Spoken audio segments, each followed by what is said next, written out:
we go. What is going on? What is going on? What is going on, my beautiful people? Thank you. Welcome back. Welcome back to the movie blog. I finally get back with you guys. FROMily, I've missed you. I missed all of you.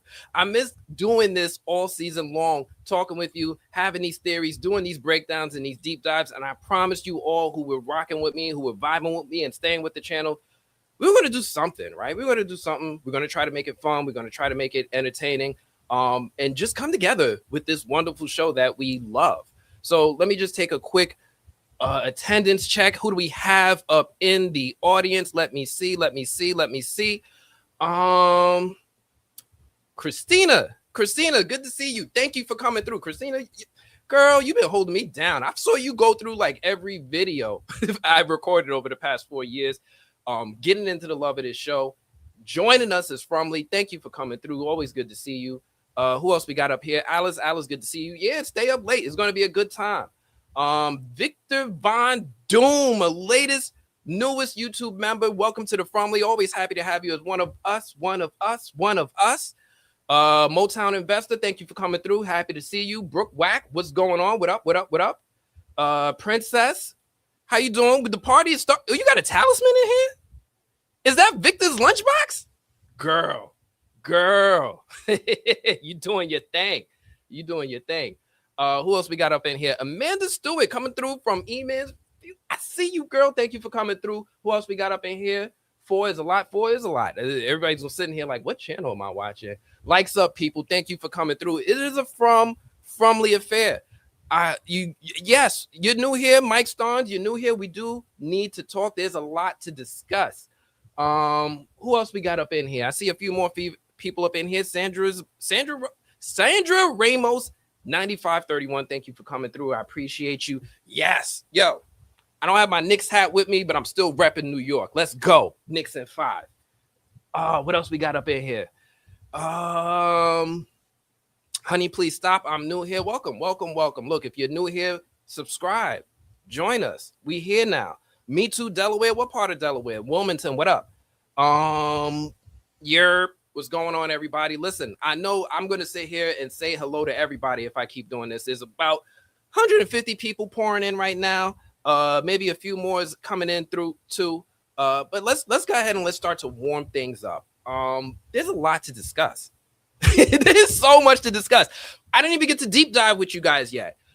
The finale, yo, that thing is still putting weight on my chest. There's so much that we have to go through in that moment. And I feel like there's just a little bit too much for me to be sitting here trying to do this by myself. So without further ado, let me go ahead and introduce my very first guest, the one, the only E-Man of E-Man's Movie Reviews, my homie, my brother from the other side of the world. Where you at? Where'd I put you? Here you go.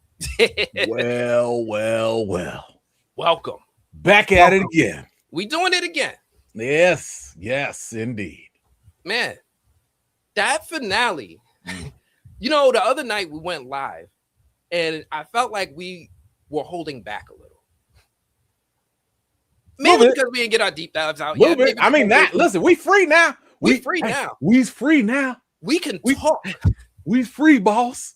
We free to talk now, boss. Wait a minute. Hold up. I think, is there somebody else who's free?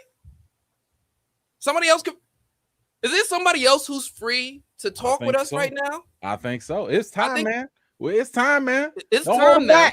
Don't hold him back. Ain't no holding back. The one, the only, our very own Mr. Nathan D. Simmons. Welcome. Hey. Welcome. What's up? Look at that. Oh, man. Look at that. Look at this man.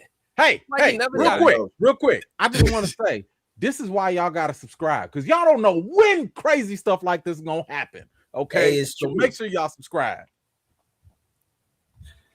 Hit the button, man. We don't know where it's at, but I'm trying to look for it. Hit that button right there. Hit that button. Hit that one. Yeah. Yes. When he said the like button, come on through. We got 228 people up in here, and we all want to talk about this show that we love. So I think that we're going to start to see a few things happen quickly. Nathan? FROMily's got some questions. We just got a couple. I'll try to answer what I can. you got a couple questions because you are unquestionably one of the most interesting characters coming out of this season. You know, I started off this season with this shirt. You guys remember this shirt? The Go Home Elgin? I was like, man, Elgin, man, he's I don't like what he's doing to Fatima. He's believing this kimono woman. It's not giving me good vibes. Elgin just needs to go home. But this season, man, I had a complete 180 with your character, my guy.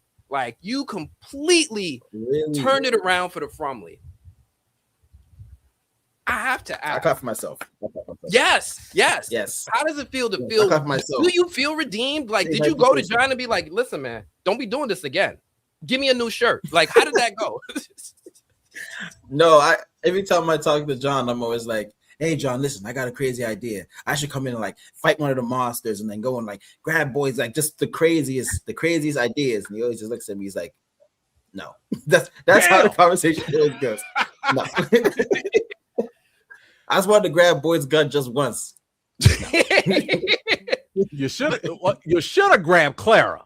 That's who you should have. You should have hit her with the swim move or something. I should. Man, I really thought she was going to get one of them defensive line, like one of them joints, get out the way. Something. Mask in the helmet in the chest. I put it in. Yes, I should have. Oh man. They've been like, hey, John, wait, John, actually, I have a better idea. What if? No, that's what I should have hit it with. I just hit Clara like that. That's what I'm saying. So I gotta ask, man. I know I asked you this before, and I don't think anybody has actually seen it yet. But if you could just kind of talk to us a little bit about that scene, that day, walk us through your experience in your final moments. Yeah, it was geez, I don't know. It was a really good moment. You know, usually in film, sometimes you block shoot a lot, so like you'll shoot maybe your death scene earlier, and then you'll go back and do the other bits and pieces to connect it. But this time, what I really enjoyed, and I think my death was like one of the only ones like this.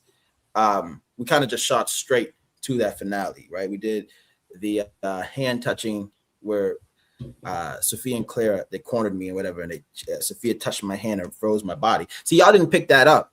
Sophia froze my body when she touched my hand. That was supposed to happen.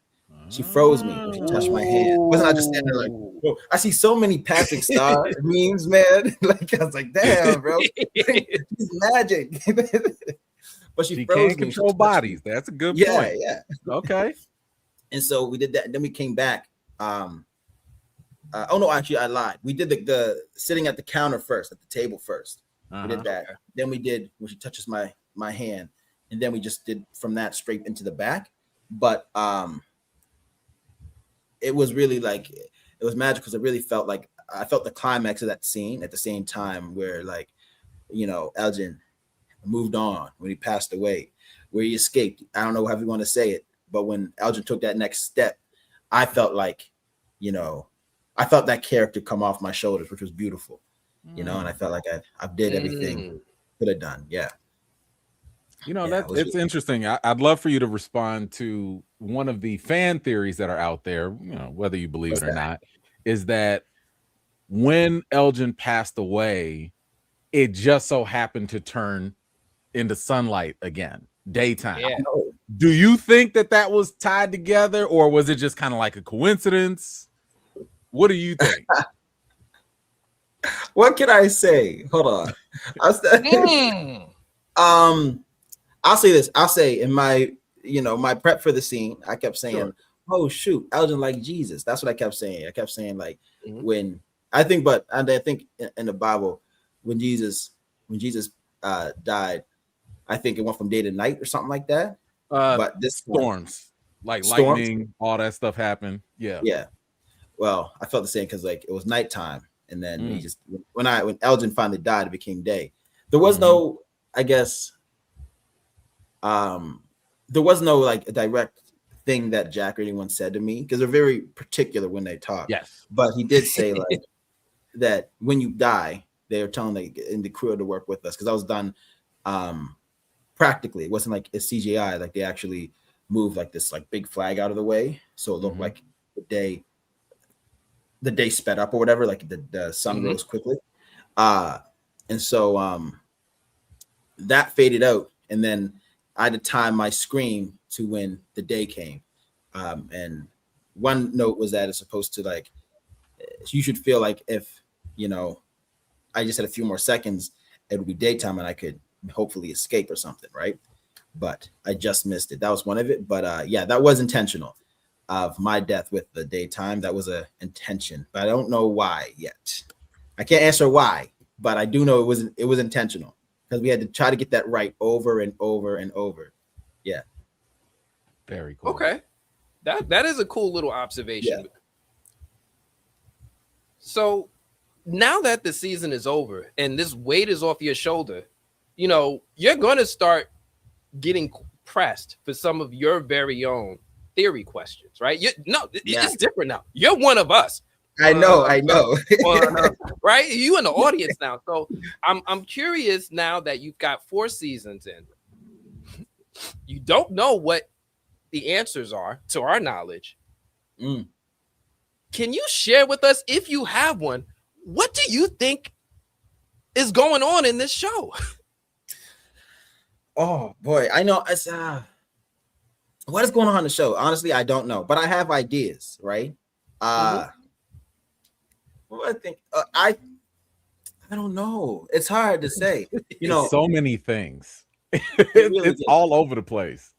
It really is, man. The only thing I can say is that it feels like it's a fairy tale or something like that. Like, feels like there's a place on earth that is hell on earth, literally. And I think it's certain people who are living this hell. You know what I mean? Like they keep dying, getting tortured, and the man in yellow is enjoying feeding off of that torture. Kind of like a yeah, and also an idea I have. This goes into this video game called Dead by Daylight, where it's kind of like that, where the monsters eat these people or whatnot, and send them up to whatever is the main monster. We don't know what it is yet, and that keeps this, you know, this place alive and keeps people stuck there. And it just keeps repeating and repeating. You know what I mean? Because yeah, and I think Tabitha and Jade are the only ones so far who haven't been killed this time around or something like that, because something's stopping the story from repeating, and I don't know what that is. I don't know what that is, but it is said, I think, like, I don't think when people die, you know, I don't think death can make you escape this place. I don't think it's that easy. Yeah. You know, and it's funny you say that, because I see the FROMily questions coming in. What do you think about Elgin coming back, but as a hallucination or ghost, kind of like Father Khatri and so on and so forth? And who do you think he would be appearing to? I got an idea, but I wanted to hear who you think Elgin's gonna pop up next to. See, that's where it gets hard, because I would say I would appear to Julie, because it's the last wholesome moment I had with Julie.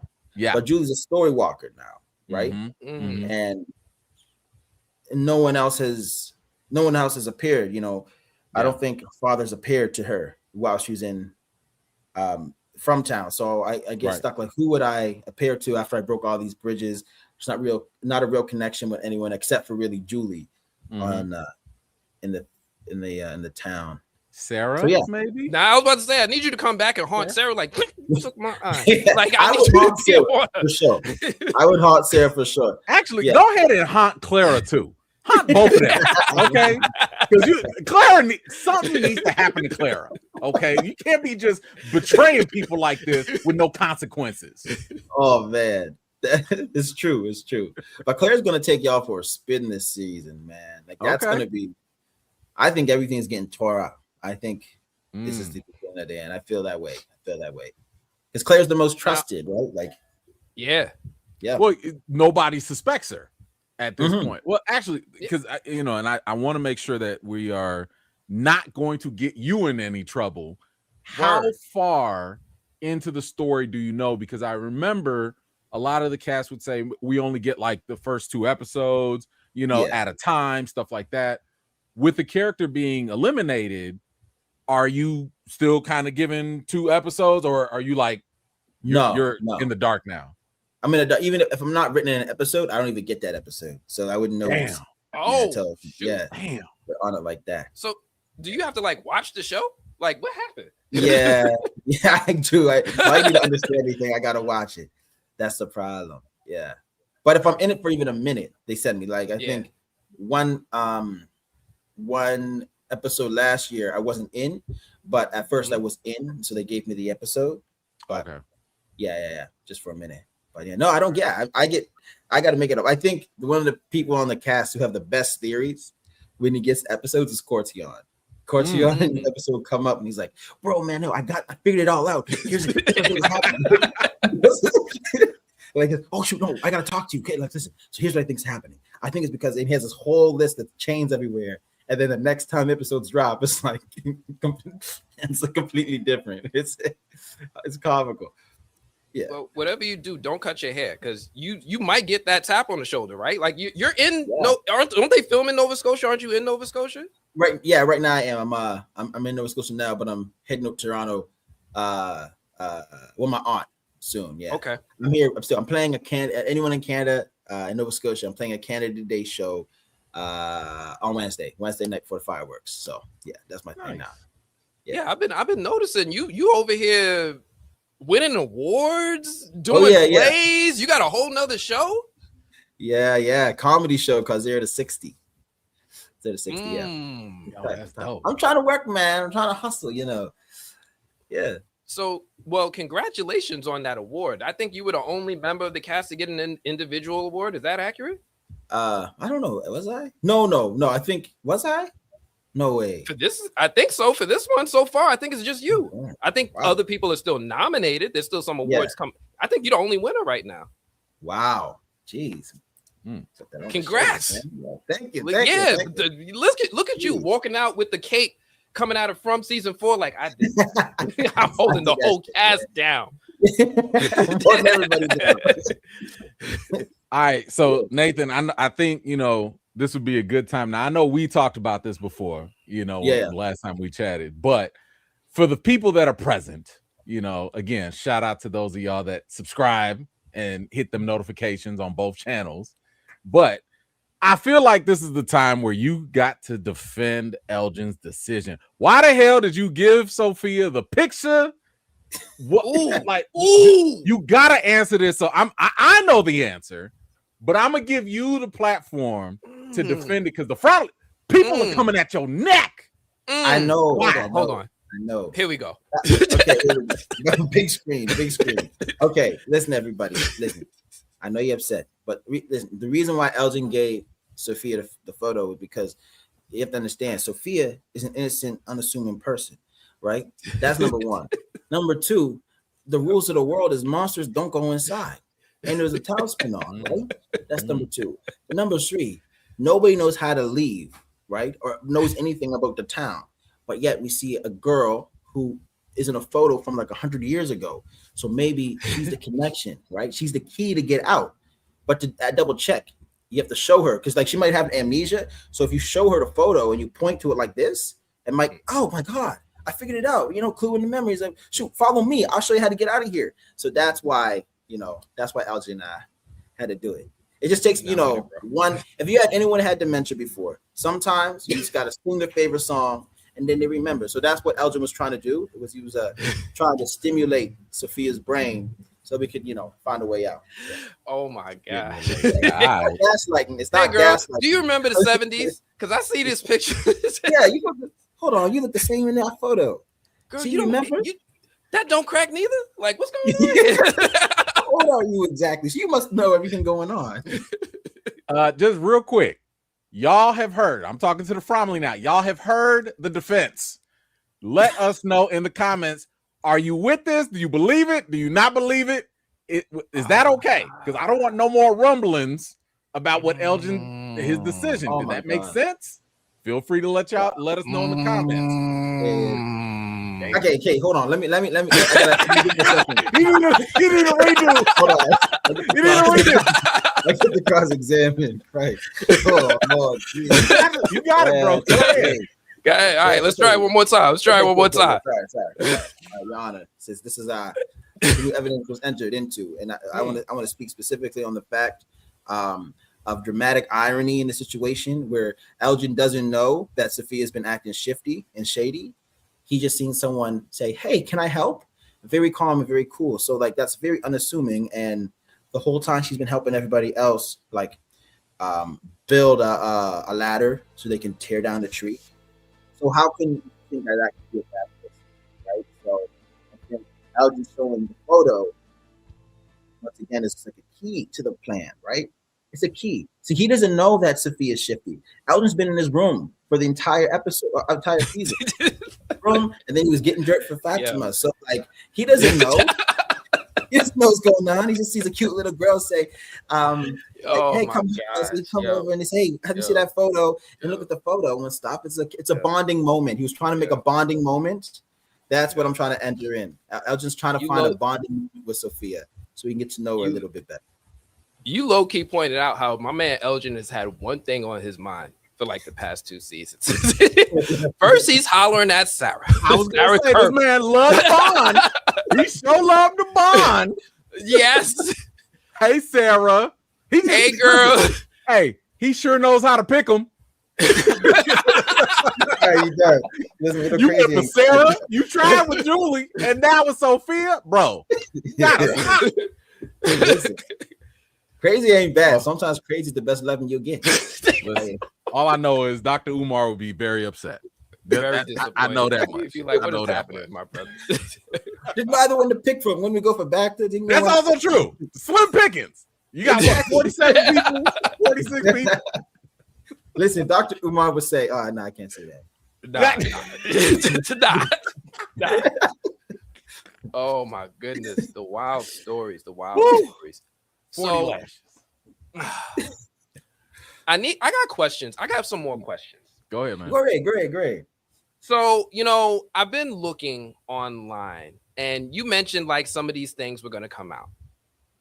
But when I look online, the cast, you guys seem to have a really good time when y'all get together. Oh, and I think it's starting to feel like it's a tradition. I see these photos of y'all. I don't want to say stumbling because it's not a video, but y'all look like you have help walking through the mean streets of Canada.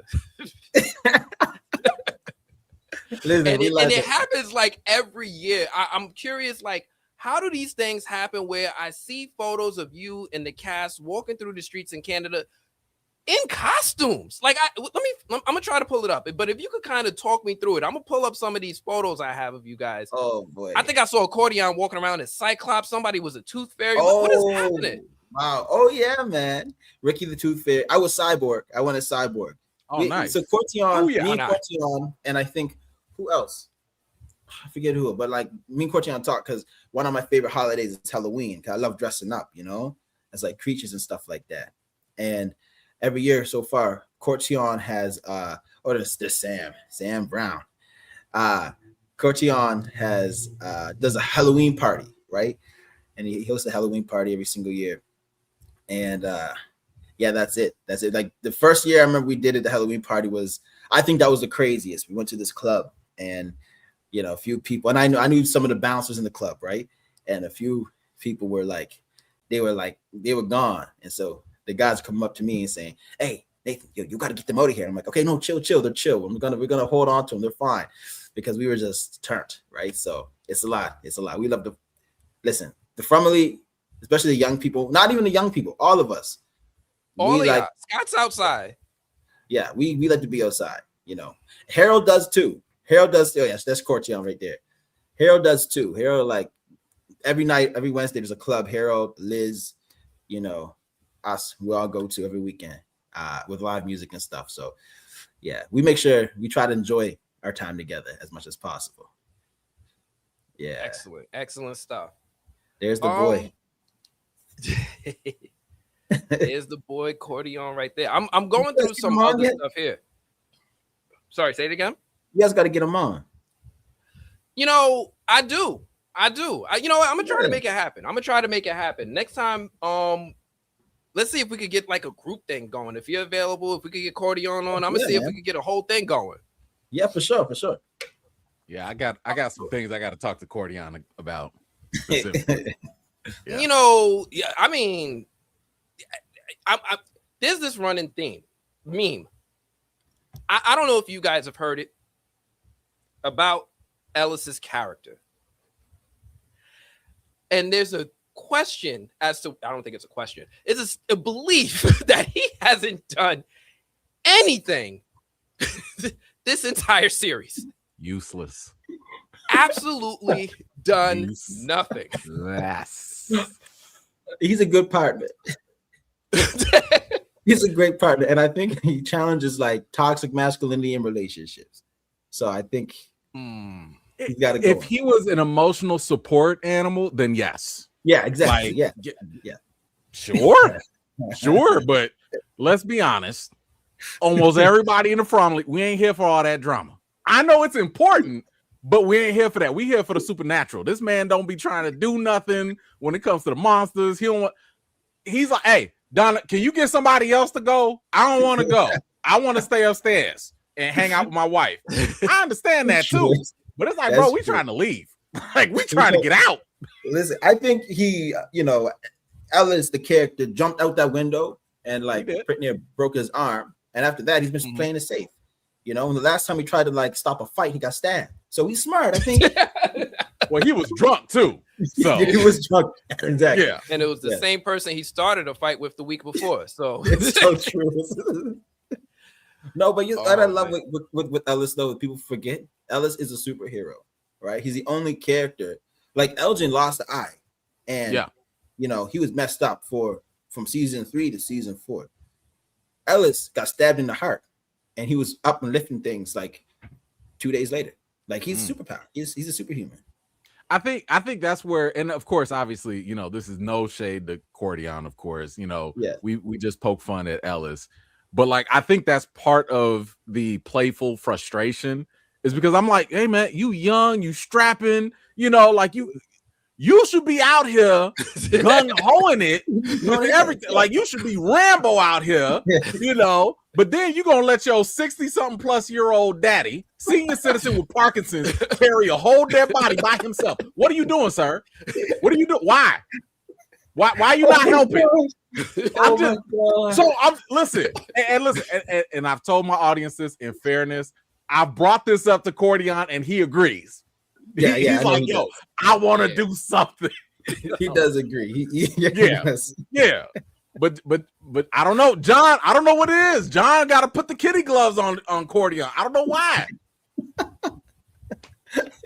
I think they're saving something for season 5. I think I hope so. I'm rooting for him. John Wick in that. It's gonna be like John Wick. I will be first in line. Man, I'll be first in line to root for that. Yeah, me too. I'm seeing pull of a gun. Oh my gosh, that'd be beautiful. That'll be my cosplay at Comic-Con. I'll be walking around as him. Make me proud. There we go. Or he'll find, because no one knows where Elgin's body is, so maybe he'll find Elgin's body. Because I don't think Clara is going to do that by herself. She got to move that thing. She does, yeah, and I'm not liked. Now you're a grown ass man. Not like. Who was your favorite cast member to work with in a scene this season? Ooh. Yeah, you got to pick. Whoa. My favorite cast member. Can't say everybody. I know. Or do you have a favorite scene? How about that? You got a favorite scene? I'll take a little pressure off. I like the scene where I get to stab someone. I stabbed Roger. That's my favorite. Yeah. Yeah, I got the stab. Yeah. My favorite scene. Oh my gosh. That's hard, man. There's a lot of really, really good scenes. Like the first scene of the season with me and Harold. I like that one. Yeah, I like that one. I like me and Fatima scene in the kitchen. That's another one that I liked. I like working it together. I like that one. Me and Julie scene, First time I got to back with Julie in her wig. You know, that was a really good scene too. You know? Wait, in the diner? Yeah, in the diner. Yeah. Okay. First I thought you were talking about it in the basement when y'all was kikiing, you know, and with all the dress up and all that. Yeah, it was looking up. No. Man, no, that's hard. You know what? I gotta say, I think from an experience, like I love them all. I do think my favorite scene was with the top of the scene with Harold. I think because it was like my first day back. I think the first day everyone was back, and I was nervous about if I can, you know, remember everything that happened already and bring it back immediately, because like a few days came, and I feel like that was like the biggest success, like immediately off the top, and it set the bar for me for the whole season, right? Like made everything easier once I got to where I got to get to, you know. So yeah, that's it. But it's so many the actors on From, man, one thing about it, they shoot quick. Like you don't really, not all the time you're gonna get like a bunch of retakes on scenes, and they're very talented professional people. Like I feel like it's gonna, if most actors aren't working after this, then there's something wrong in the industry, to be honest, because they're they're really sharp. I got a question, and this is again, I'm trying to ask questions for the FROMily here. One thing I've noticed, and I'm not gonna say whether this is a good thing or bad thing, I'm gonna let you interpret that, is people will, when they see these interviews, when they see you outside of the show, they be like, damn, Elgin is fine. Wait a minute, what? Yeah. Good looking. Yeah. So I guess my question is, do y'all just wake up and just go right on the set, or is there like a makeup process to kind of make y'all look kind of down and out, you know, not normal? Like I'm trying to be nice about that. I'm not saying they make y'all ugly, but I'm just saying you get I hear it. I know. I think y'all are beautiful. I think all of y'all are beautiful. But like, when you see that reaction, how does that make you feel when people are like, dang, they fine? I just be like, I don't look like, even right now, I got a goatee. Like, do I look different right now? Like, man, I think it's because well, first off, let me say, they mess my hair up on purpose, right? And one of the hairstylists is, you know, she's been doing hair for a while, named Ting Ting, you know, black woman. She's been doing black hair since she could walk. Like, and she messed up like pulling it and stuff and twisting it and adding spray. So I look right disheveled and stuff. But I think also too, this is what I say. This is how I cope. All right. This is how I cope. I hope that I'm not that beat when my beard and my little goatee is gone. But what I say is, like, it's also, I think, the character work that I do. You know what I mean?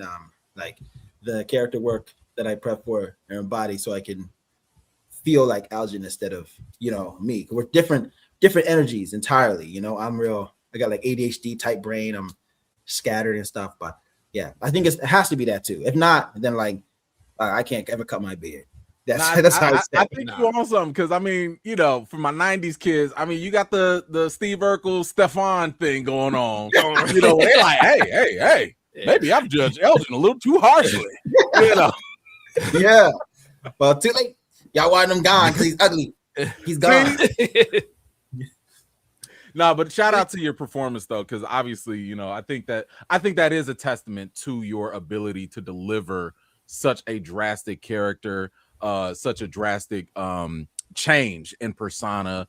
Because I think it's also similar to Scott, you know, who plays Victor, right? Like he don't look like, that's night and day as well, man. You know, and like it just blows people. Even when they showed it in the show between Henry's and Nightmare Victor, that was a shocking moment in itself, you know. But yeah, no, shout out to your performance, man, for real. I know. And then my aunt, I remember I was in like my aunt in Ontario. I was with her, and she was calling her other aunt, her sister, who's in Delaware, and they were talking about the show, and they were like, I'm not gonna say the names, but they were like, so and so. Do you see Victor? Oh my gosh, he looks so good. I know he looked like that. Why they got him looking like? I'm like, okay, you guys, yeah. Right, like I actually come on now. Yeah, it's my show too. So it's not just me. It's not just me. It's good. It's not just me. It's also Scott. Yeah.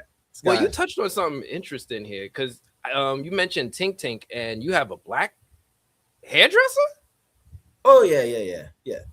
You just say this all casually. I don't. This is not common in the industry where there's black people taking care of black hair.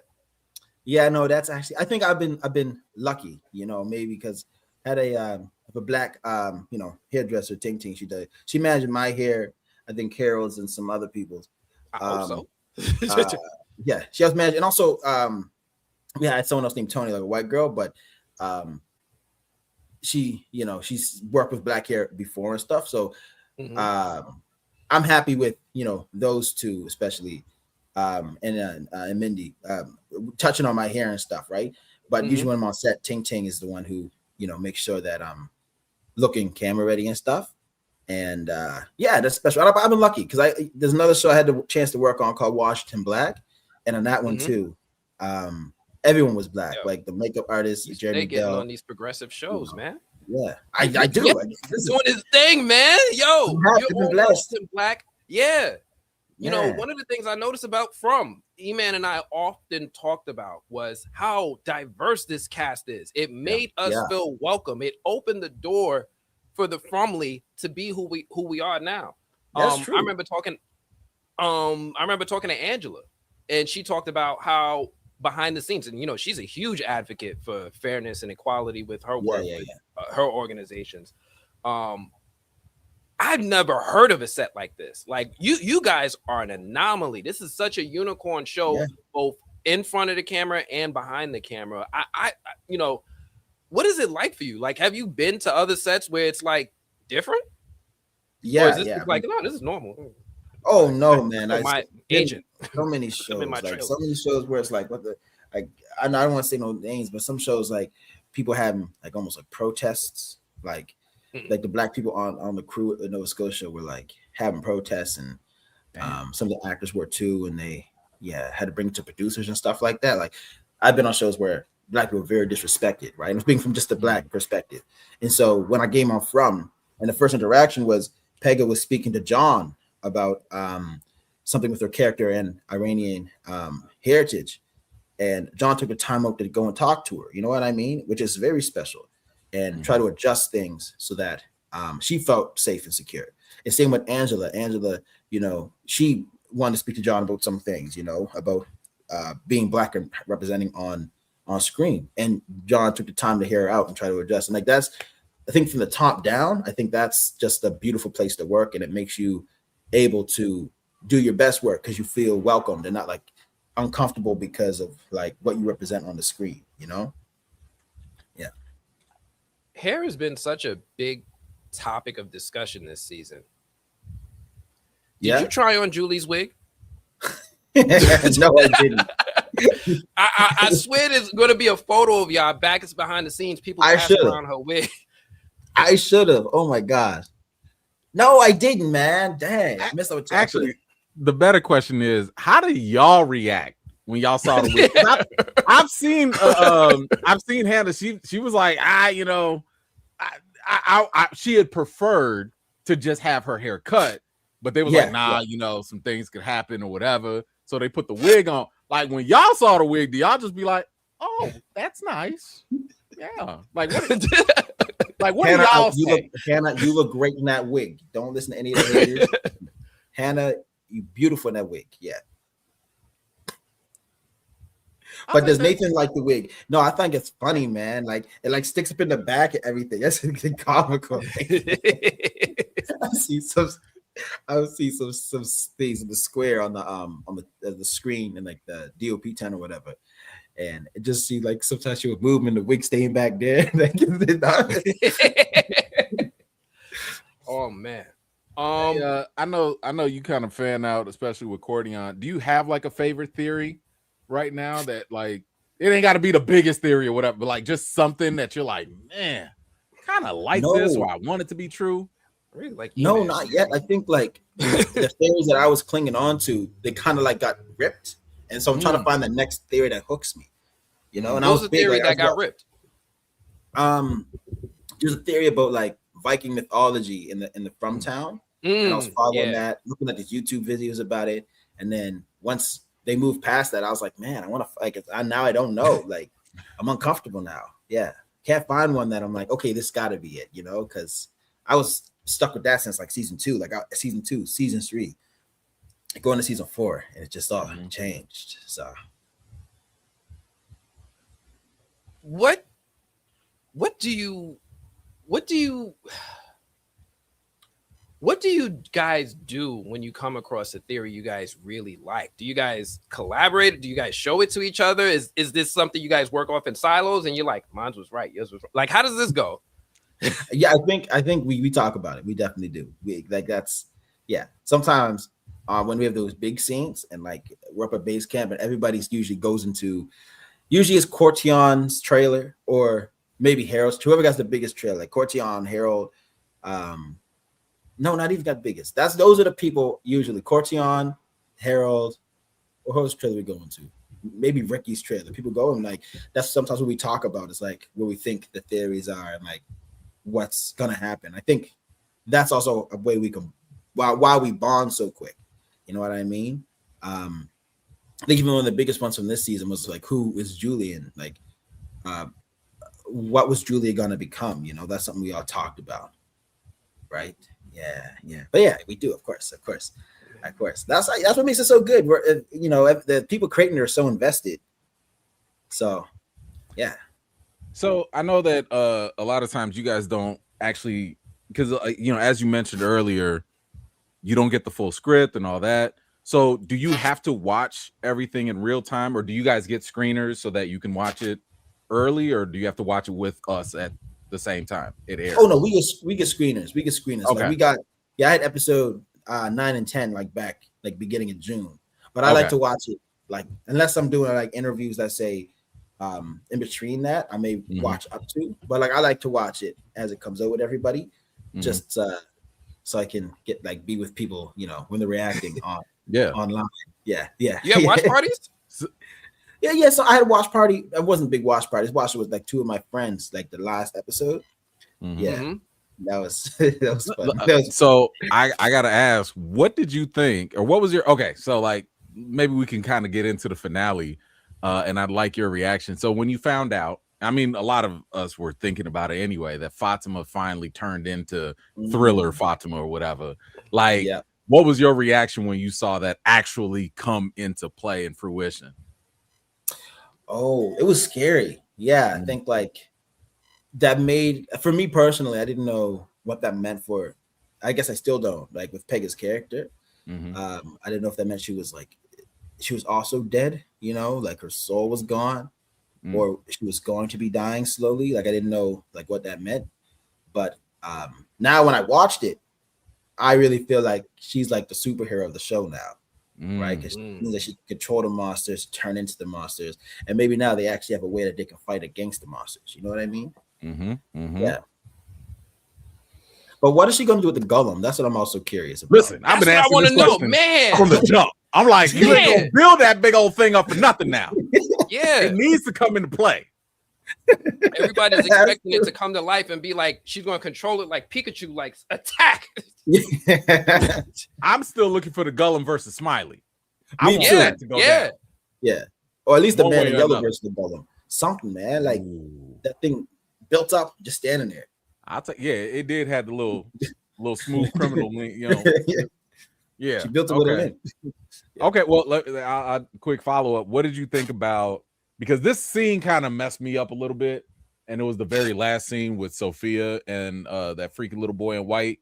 Like, what did you take away from that? Yeah, I think what hit me, which is very weird, is that Sophia was in white, but the man in yellow was dressed in Sophia. Yeah. So I was wondering if Sophia was, and also like one of the kids in white, and maybe is the boy in white one of the kids that are also pointing? Like, is that who these kids? Oh, that's where my mind has gone to. I see what you're saying. Right? Okay. Because I thought like maybe the boy in white and Sophia work together, but the boy in white knows the man in yellow. Right. Yeah, but he was saying like this time we're going to win or something like that or something. Yeah. Like that there. But I think maybe it's going back to like those kids that run around pointing, who are also wearing something like almost like white dresses and white clothes. So I thought that was Sophia. Maybe is one of them. I don't know. That's where as far as I can get. Yeah. Okay. But I thought that was interesting. You ever seen any of them kids on set? Yeah, some of them creepy. They do the makeup good. Some of them real creepy. Yeah, they're really.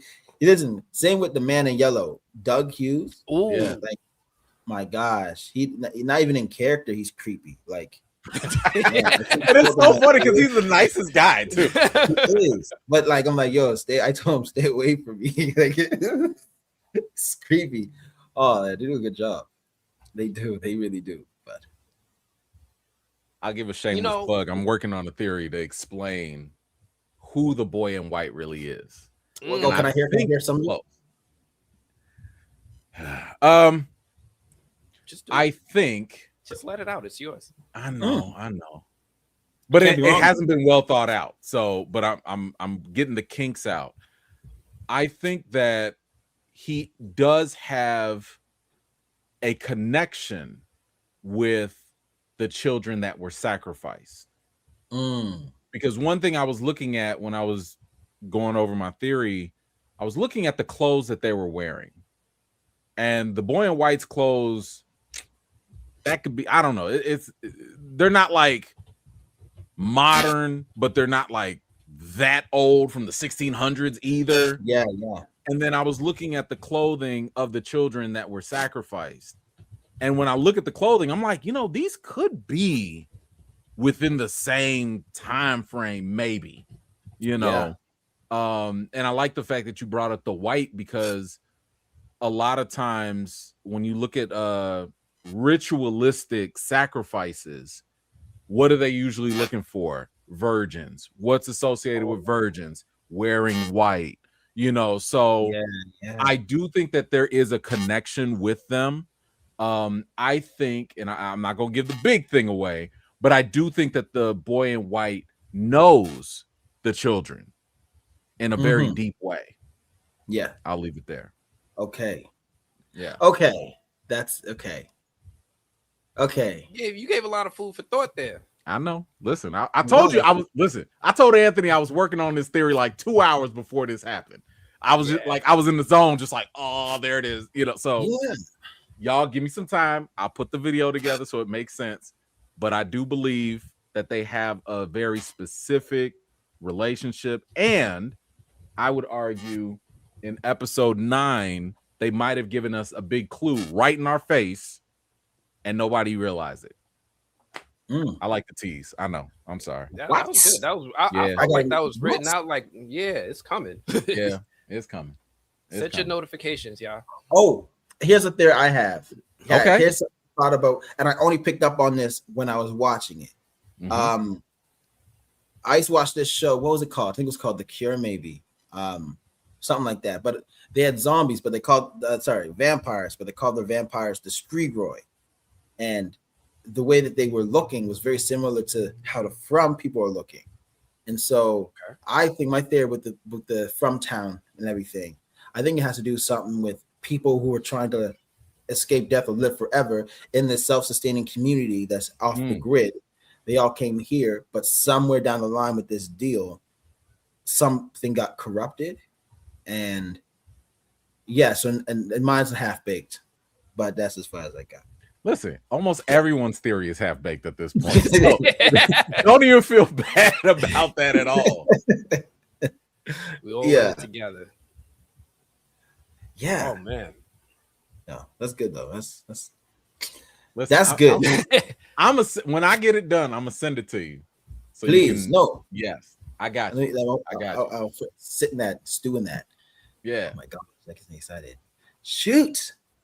Oh, it's called The Strain. Yes, The Strain. Thank you. The Strain. I was like, The Strain. I remember The Strain. Like, what is this? Yeah. Listen, I thought this was something Canadian. I'm like, I ain't get that channel. Yeah. But no, The Strain. Yes, that's a good connection. I like that.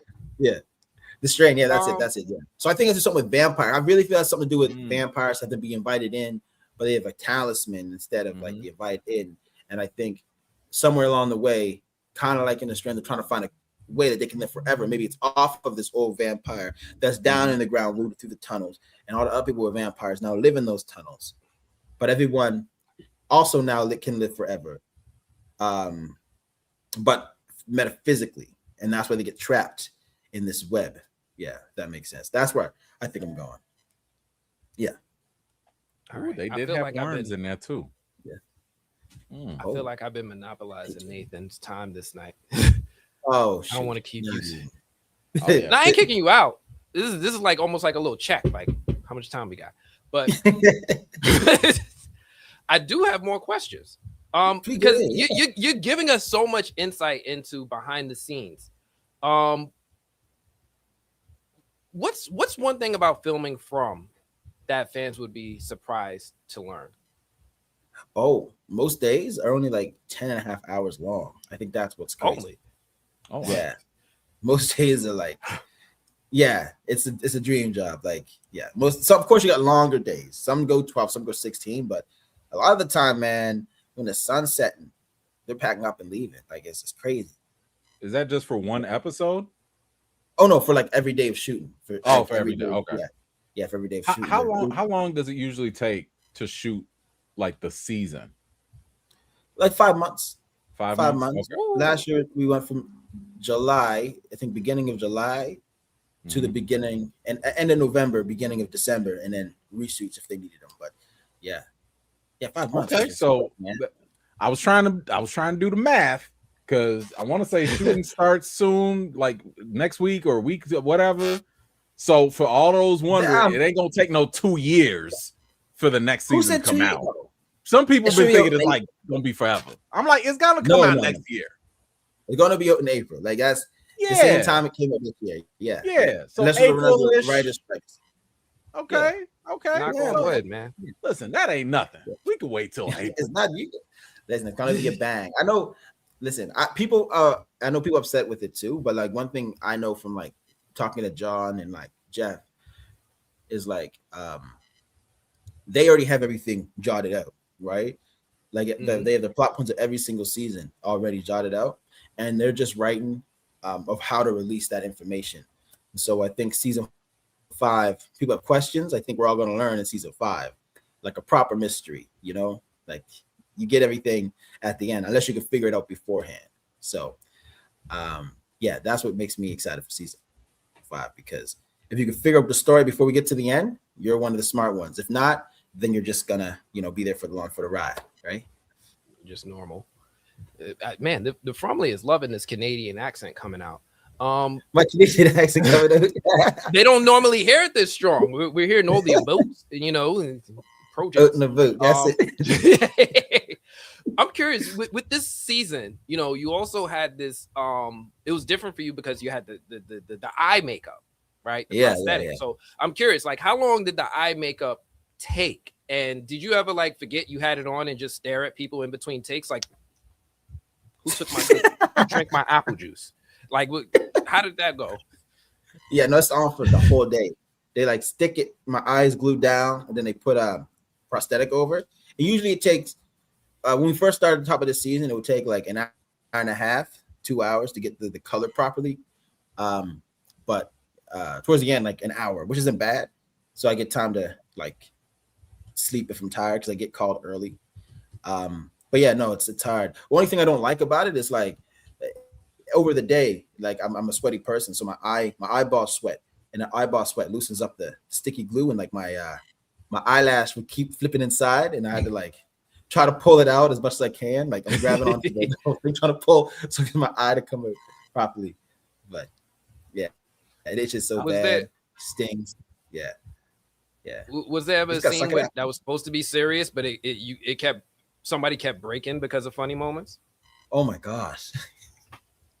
Oh my goodness. Yes.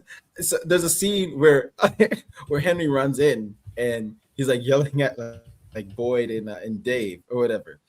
And that scene, all the people who are in the scene talking are like all up in the front.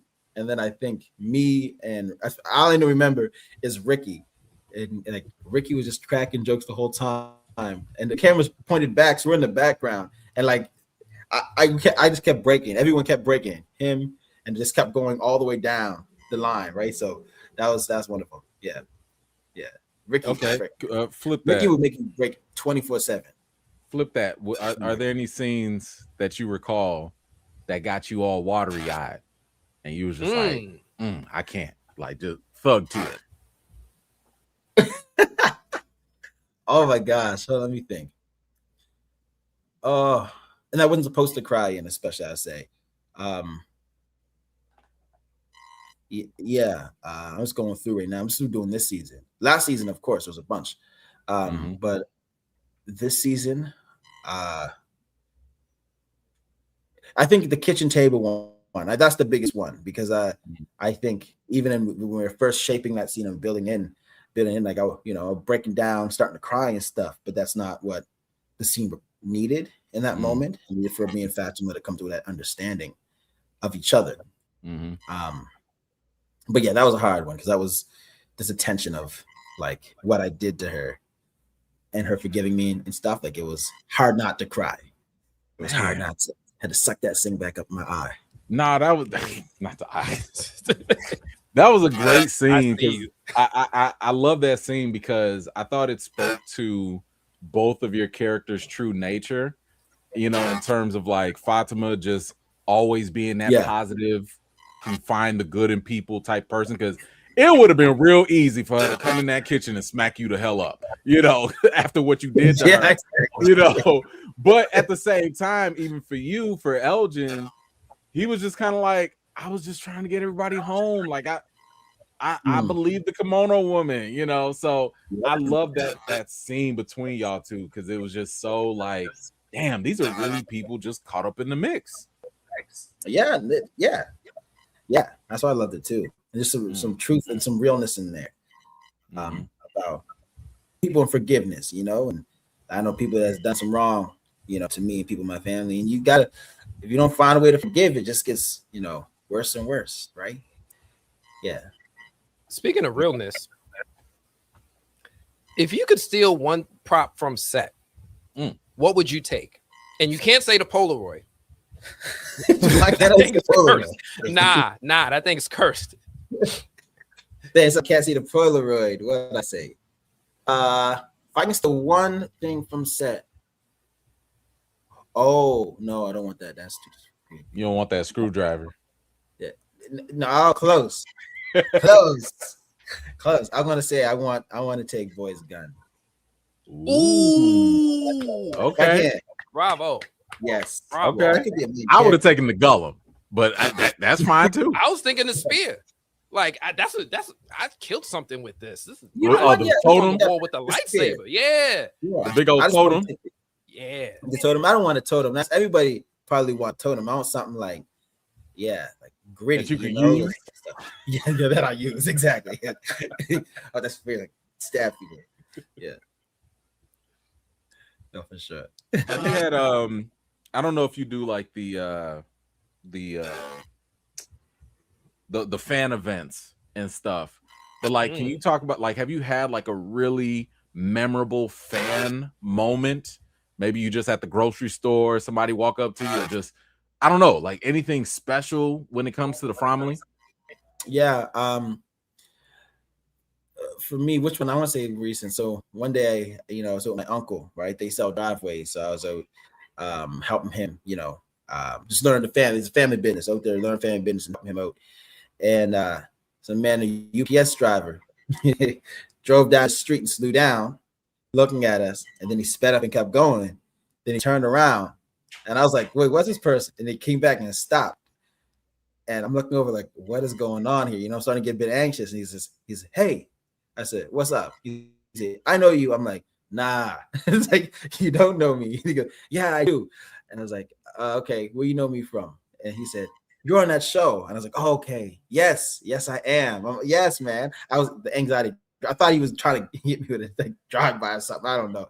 But like he just like talked about how much he liked the show and stuff, and like how him and his, you know, whole family enjoy it. And it hit a strong hit a chord with me because I didn't know how much, you know, people enjoy it, and like your everyday person actually like enjoys like watching this, and like especially he said how much he likes my character in particular, which I enjoy a lot, and how much it actually affects him. And I think it made his day. He didn't ask for a photo. I just shook his hand, asked his name.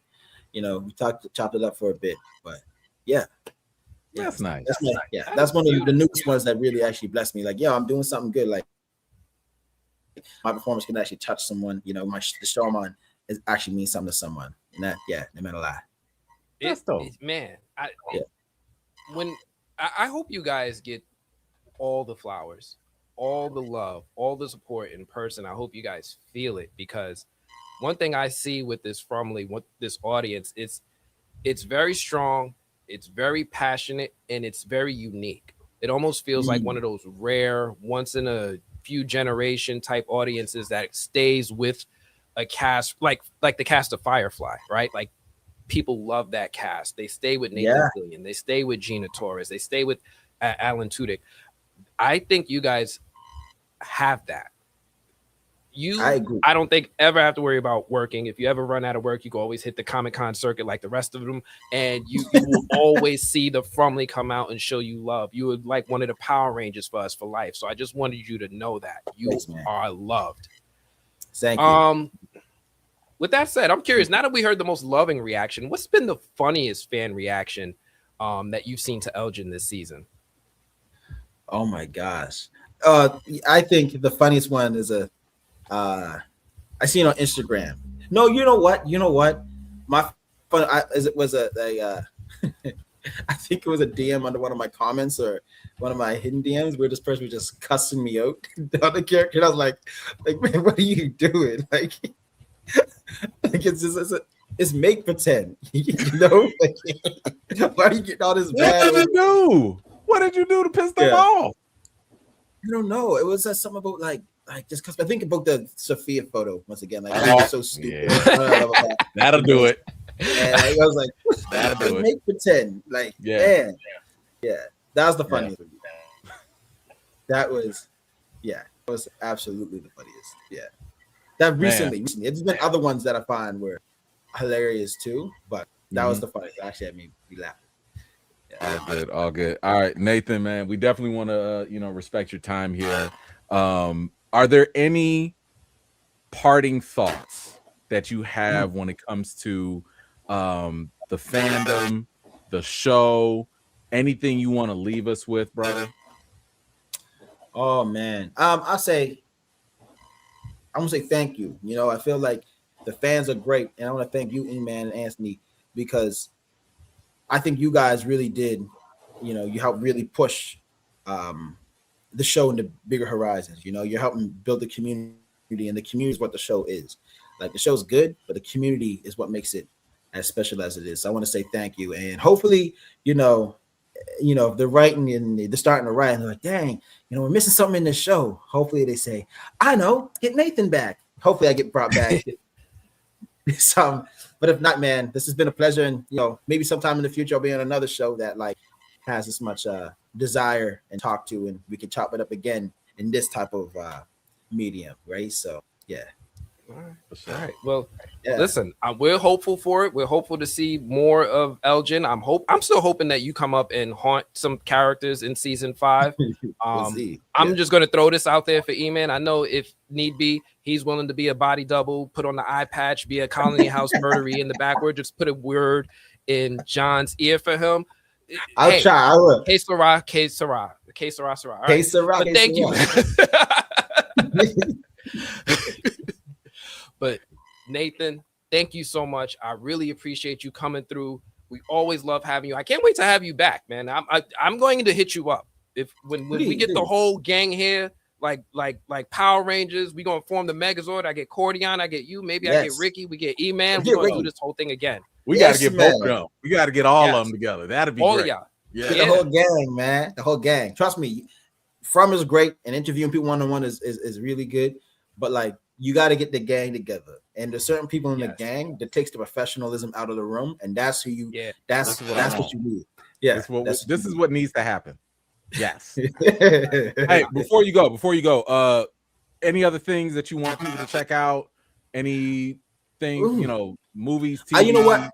I gotta say this because I just started watching it again. I'm gonna shout out my boy Ernest Kingsley. Check out Washington Black. It's on Disney Plus and Hulu. Washington Black. He's a up and coming actor, still freaking talented from the UK. It's a great story. Like, it's blackety black. Like, it's black. Yeah, you're gonna enjoy it. Head to toe. Jeremy Dell did the makeup for Keke Palmer's new movie that came out. Also did John Boyega off of Woman King. So do have some high class black. I'm trying to find where is my God. You know, the people who do make what's that part of the crew? You know, them people who do the hair and stuff, high class, upper level stuff. Stylists. So, stylists, yes, and crew members. So support that. And if you can, it's not out yet. You know, the one towards it when 0 to 60 comes on, more streaming service. Check that out. You know, black sitcom about Black Scotians in Canada. So nice. Oh man, this I gotta see. We didn't know you were out there like the Irish ones, Black Irish. We didn't know y'all existed. So now that we know, we need to see more. Black. Oh yeah, man. Listen, read up. Black Scotians been around for a while. That's why people. Okay, fun fact. I know it's getting over. That's what people say. I get comments all the time. People say either from like down south or some people think from the island. But that's just like the natural kind of sing-songy of like the black. They're called Black loyalists that came from like down in the States somewhere like Virginia, Georgia. I know some of my family line goes down to Georgia with winders and stuff. But then they came up to Nova Scotia around the 1700s, and that's where they started to hold themselves. So that's there's a history there too. People don't really know about. But yeah. Okay. Yeah. Somebody did their ancestry DNA. All right, I see that. A little bit. All right, FROMily. Hey. Y'all got him, Nathan D. Simmons. If you are joining the stream late, go ahead and rewind it. He already gave the explanation why he gave Sophia the picture. Don't ask this man no more. Okay, get out his man's DM. Don't cuss him out no more. All right, leave this man alone. But go give him a follow. Go check out Washington Black. Go check out everything else he's doing. Nathan, thank you so much for joining, man. We really, really appreciate you, brother. No problem. Thank you so much, man. Please enjoy. Till next time, y'all. Till next time. Until next time. All right, let's see. Oh, there we go. All right, man. That was fun. That was a pleasant little surprise having Nathan come through. I enjoyed it. I had a great time. We learned a lot of stuff too. I did not expect to learn as much as we did tonight. You know, I came in thinking we're just going to have some jokes, maybe talk a little bit of video games, Dead by Daylight, a little bit of From. He came in heavy. I love that. Nah, Nathan's that man. He is the man. Yeah, he's always welcome. He's one of us now. I'm going to just let him know what time we stream and give him a schedule. I'm down. Hey, do we have anything else that we got on the docket? I think we talked about a lot of stuff. I was going to Or do you want to talk about the finale a little more? I do want to talk about. I haven't spoken about the finale at all. Like none of my observations or opinions or thoughts about the finale are out there at all. Okay. I mean, so here's the fun part, and this is the part that I really enjoy. You guys don't get to see this. Me and E-Man, we talk all the time, and we often debate. And I love having these moments with E-Man where I get to debate and other people get to see it because it's fun. It's so ugly. It's so ugly. Y'all don't understand. My wife being this man out. Like, no, that's not right. No, I thought you guys were friends. But he's wrong. No, but this is the way that we, iron sharpens iron, right? Yes. I'll be like, hey, bro, I got this there. I need to work this out. Or he'll give me his, and I'll be like, hey, you know what? Actually, some of them, you saved me. I was going to have myself out there looking bogus. Like, man, I think Elgin is looking a little sus. And you was like, nah, bro, chill out. Episode 10. Let me think real quick. Some of the main things that I really enjoyed about episode 10 was the pacing. I think one thing you always point out to me is the director, and we talk about how Jack Bender does the direction on some of the best moving, best paced, most appreciated episodes of the season. This episode, I really love the pacing. I couldn't believe how much stuff they squeezed into these last two episodes. Whether it was them starting the bone heist right at the end of episode 9, to them going all the way to red lightning and ripping out the bottle tree. Yeah. I love that this episode moved the story. However, which I think a lot of people have been wanting, right? People, I know people are like, yo, give me the supernatural stuff, give me all that stuff, you know, but it's kind of like, I told y'all, the creators of this show are focused on making this a character drama first, not a mystery horror, which we want, right? Mm-hmm. So yeah, in these last episodes, it's like, what do we get? Plot, like moving forward. We don't care about your feelings. Moving forward, bottle tree, bolt of lightning, monsters. You know, like that's what the people want. You know, but you would also have a very short show if that's all they gave you. We probably have only 3 seasons if that's all they gave us. You know. It's like saying, do you need an appetizer or do you just need the main course? I mean, don't nobody skip the appetizer if it's free, by the way. Right? You might pay no $20 for the appetizer and a full meal, you know. But yeah, hey, listen, when they bring out that garlic bread, you gotta have a little garlic bread, you know. That little butter, man. A little water, you know. Nah, man. Fill it up. We'll never order no appetizers at Roscoe's. Don't start this. We go straight to that. Do they have? That's how we get sidetracked. No. So, what was your? Because I know you got your deep dive coming soon, right? Like, yeah, man. It's not out yet. So I owe the FROMily an explanation. Go for it. So a lot of folks have been wondering, like, hey, Anthony, you know, normally you do a live stream every Monday night movies. You're on it. You're representing. You're bringing out all these guests. You're doing all this incredible stuff. And I had all these incredible things planned out. Me and E-Man knows, right? For like 6 weeks leading up to the premiere of From, we were just like whiteboarding it out, pulling out our hair, bouncing ideas. I'm creating all these plans. And then, you know what Mike Tyson said? Everybody's got a plan until they get punched in the mouth, right? Mm-hmm. So I had a couple incredible things happen to me. One of the first things that happened to me was I didn't know how. I'm not going to go too deep into it, but I had a sick family member that happened, and it happened right after episode 2 came out, and it was pretty scary, and I was asked to be a health proxy. So everything had to stop. Everything had to change. You guys have noticed I haven't interviewed as much of the cast this year. I think one of my interviews, if you guys saw my interview with Catalina, you guys probably saw I was like in a weird location. Like there's like this weird blurry back. I was in a hospital bathroom. And I had forgot I had to do the interview, and the people were calling me like, yo, are you joining? And I'm like, oh, shoot. So I hopped in the bathroom and I just did the interview real quick. And I tried to, because I felt like I had so much stuff I wanted to do, and people had expectations on me, and I wanted to deliver. And then I had to make decisions. And one of the things that I've learned in life is I'm never going to put my family second. Course. So I pivoted.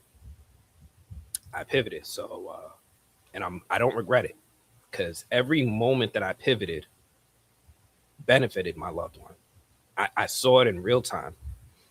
So it was tough. It was hard for me, because E-Man knows how much we look forward to this. We talk about this show even when the show's not on. So I wanted to give the FROMily an explanation. I'd been waiting for this. I didn't really want to make like excuses. It's just, it means a lot to me. Yeah. So I did the season. Real life comes first, right? Like we do this for the fun of it, you know, for the entertainment. But of course, real life has to come first, you know, and there's some positive to this, right? Yeah. There's a lot of positive. There's a lot of positives that came out of it. There are more life changes. I'll get to those later. But out of the end of when I came through the other side, I came out better. I came out stronger. I came out feeling better. And I felt like even when I was making my videos, they started to sound better. Like I was looking back at some of my latter videos in the season, and I was like, man, this is good. I was laughing at myself. Like these jokes are cool. But yeah, it's just for me. I wanted to let it out there, and it also feels good to kind of get it off my chest. Good, man. I'm glad you had that opportunity to do that. And listen, this is one of the things that I like about the FROMily is the fact that yes, we're here for the show, but it's also still a community. It's also like a family, and we're gonna be here for the good times and the bad together. And this show a lot of times can be that outlet for us to escape certain things, or maybe even to process through certain things. I mean, when I've seen certain characters die, or what was it? It was like when Marielle died, I got triggered, not because of her death. I mean, shout out to Marielle and the actress and all that, but it was like that one scene where they showed Fatima and Ellis, and you can hear Christy crying, and I was just like, oh, that just reminded me of like another funeral I had gone to and losing a loved one. So like, it is interesting to have these moments in the show connect us back to our real lives, and again, escape back, into the show. So I do appreciate the fact that we have those, this as a medium to do those kind of things. Speaking of which, we'll try and bring it back up. Sorry. What do you think about the bones coming out? Because I got a theory with the bones, but I'm curious to hear what you think about the bones when they went in the tunnel, and then of course when the bottle tree came up. So I think one thing that we've noticed is that as Jade and Tabitha got closer to digging up the bones, they started to get tortured more. They started to feel more pain. They started to feel more tragedy. And it feels like that they're almost going through a little bit of a punishment tour as they're going on this mission.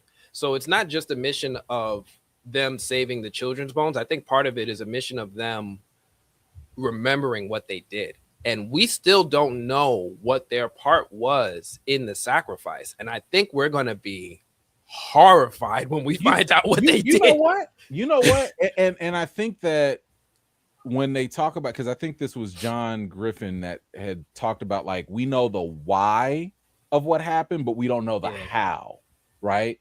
And I think what as I was trying to dissect my own theories and stuff, the one thing that kind of kept sticking out to me was that Jade and Tabitha, they did sacrifice their kid. Like, their kid did die.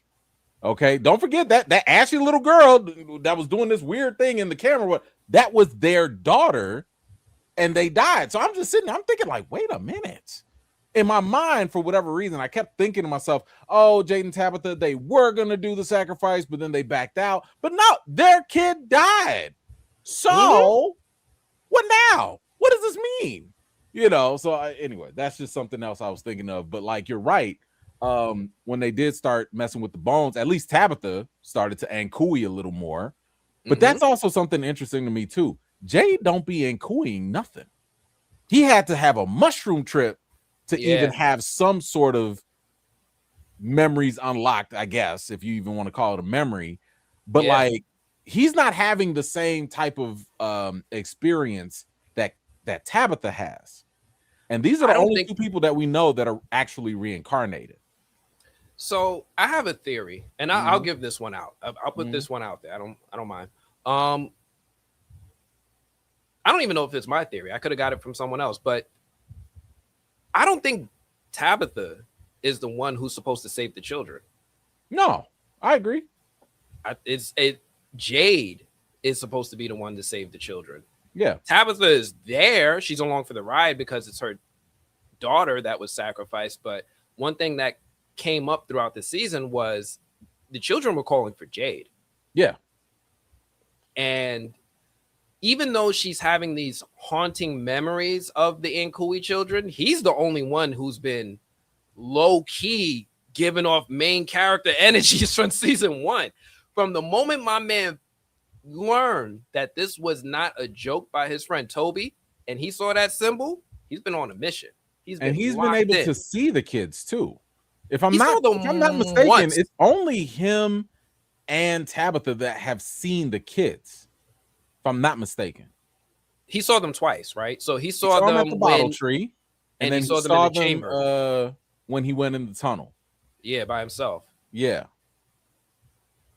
And I mean, his past life was Christopher. Christopher was supposed to go through the tree and go to the lighthouse. But for whatever reason, we don't know why, Christopher was like, no, this place lies. Kind of like how Julie's been acting, right? Julie's like, nah, everything about this place is a lie.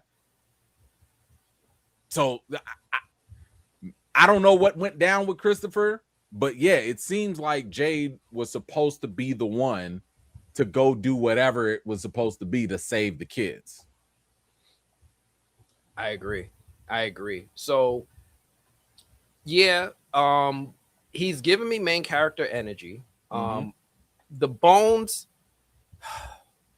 is gonna be tragic, man. I think that it's hard to say because we still don't know what they have to do with the Bones, right? And we haven't really seen them escape with the Bones. All we know is that they've dug them out and they've moved the Bones. Well, we know that. I feel like you're biting your tongue already. Yeah. This is what happens when we talk too much. I see it. We do know that they're on the right path. We know this because, as I've said before, and I've told my audience this too, when one or more characters confirm something, the same information, we can take that as a fact. Yep. Episode 8 of season 4, Maniella was like, you're doing something that you've never done before, and you're going after the Bones. So this is new. We've had this cycle over and over and over again, but going for the Bones is actually something new. And at the season finale, we saw the boy in white who was like, they've got the Bones now. So now that's 2 pieces of confirmation that the Bones are actually that's it. That is something that is actually specific to, because this place is built on rituals, that is vital to potentially ending this entire cycle or whatever. So we know that the Bones are important. We saw the look in Sophia's face when she found out that it was Jade and Tabitha going in there, because at first she didn't care. She was like, go for the Bones, I don't care. But once it was Jade and Tabitha, it was like, wait, what? Come again? So, but to your point, what they have to do with the Bones is absolutely that's the $1 million question, right? I mean, and now, go ahead. Now I'm gonna challenge you, because now I'm gonna put on my editor's hat. What did you think of that last scene? Give me your review. So I'm still dissecting it. What I had talked about in my breakdown was just the fact that I didn't like the idea that potentially we're going into lost territory, having a man in white or Jacob versus the man in black smoke monster. I know I haven't watched Lost. I'm just saying, I hope that's not where we're going. I'm not saying it is where we're going. I just hope they don't go too deep into that. I think there is room for possibility that it is something different. I have an idea that my current thought right now is that the boy in white is just like a lot of these other souls that are here. They're just trapped, because that's a reoccurring fact that has been expressed by multiple characters, that when you die here, people cannot leave, right? Or those souls cannot leave. Yeah. What I find interesting, though, is I think the boy in white is something completely different. He's similar to the people that have died here, but he's different because of different attributes and different things that he does. And, like even the mere fact that his appearance changes. So something suggests to me that he is connected to this place because he changes right along when the environment changes. Right? We're not talking about like, oh, Father Kotri, he decides to be a boy and then all of a sudden he's grown up, and that's not what happens with the boy in white.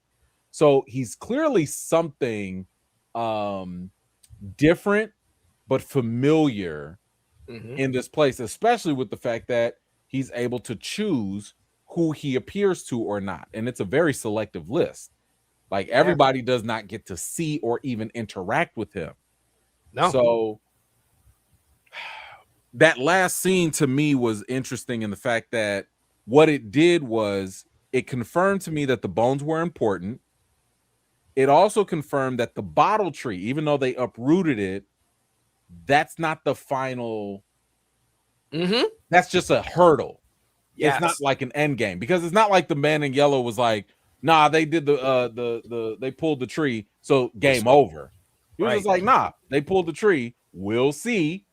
Right. So I think all that really insinuated, especially with the boy in white's optimism, is that with the bones, whatever it is that they have to do with those bones is now going to be much more difficult because the bottle tree is uprooted.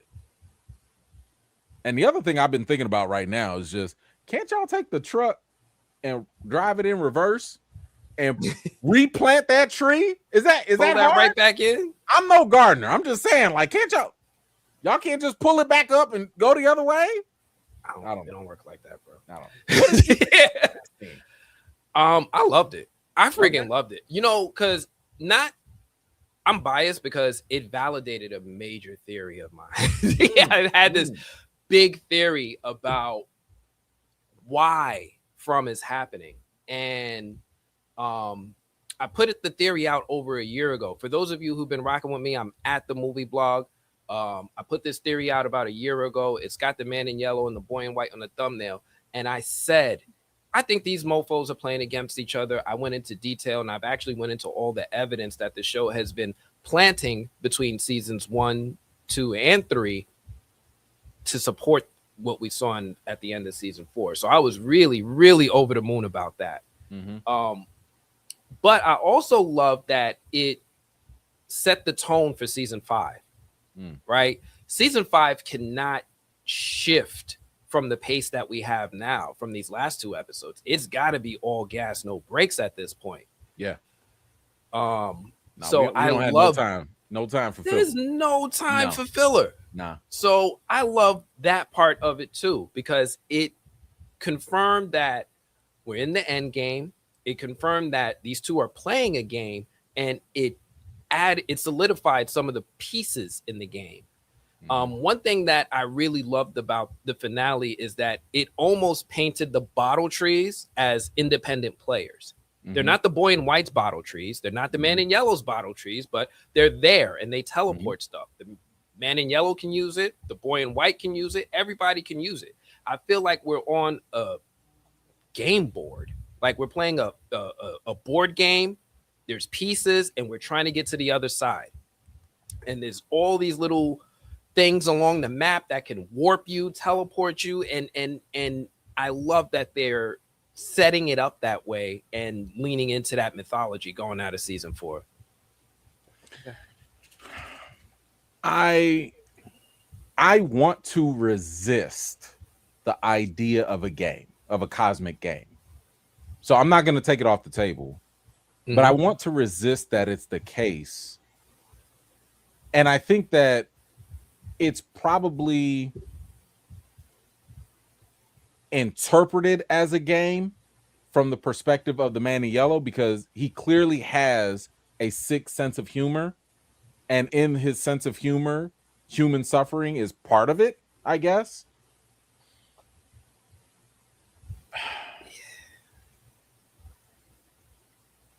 I don't know. I mean, I hope it's more than just that, because to me, I think it loses some of the stakes if it is a game, versus the man in yellow actually wants to do something. Like he has to have because if it's a game, it's kind of like, well, what's the point, right? Like, and if you're going to play a game, like, is there a wager? Like, I know some people mention like the Book of Job. Yeah, like there was a wager between Satan, the prosecuting angel, not Lucifer, and God, and it was like, hey, these humans, they only like you because they fear you and all that stuff. And God was like, nah, this man Job he's down for me all day. And that whole back and forth felt like a sort of game and a wager. And I'm not going to get into the religious aspect of what there is there, but in this TV show, I'm wondering if it is a game, what is the point? And if the point doesn't justify cycle after cycle after cycle after cycle, to me, I think that then it falls flat.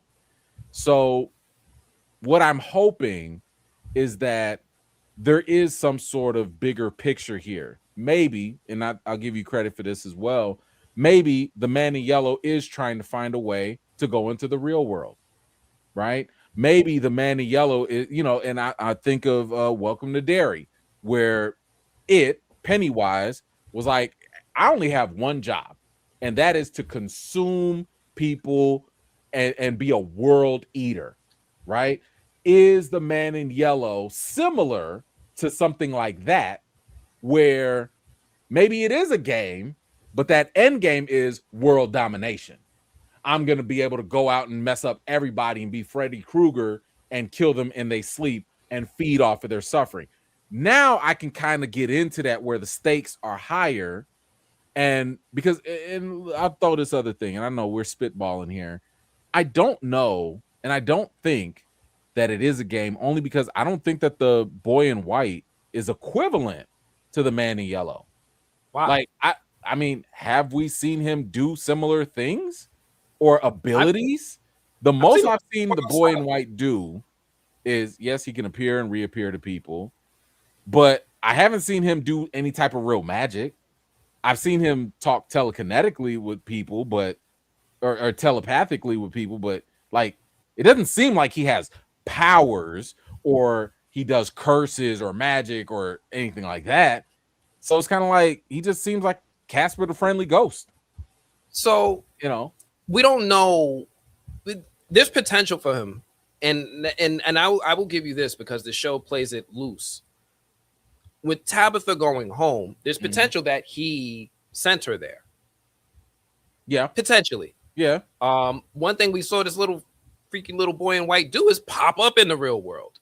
He's not trapped like the rest of them. He can go to Maine, right? He was in the ice cream shop and everything.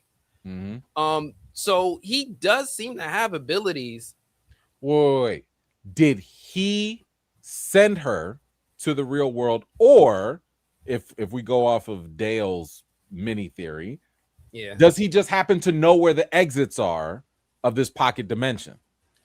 So I put that asterisk at the beginning because with the potential.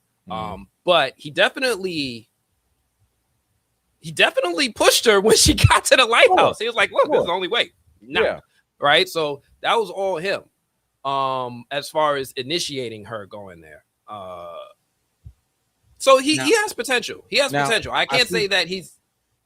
Go ahead. No, I was gonna say, I see in the comments people were saying like he caused the earthquakes. I don't think so.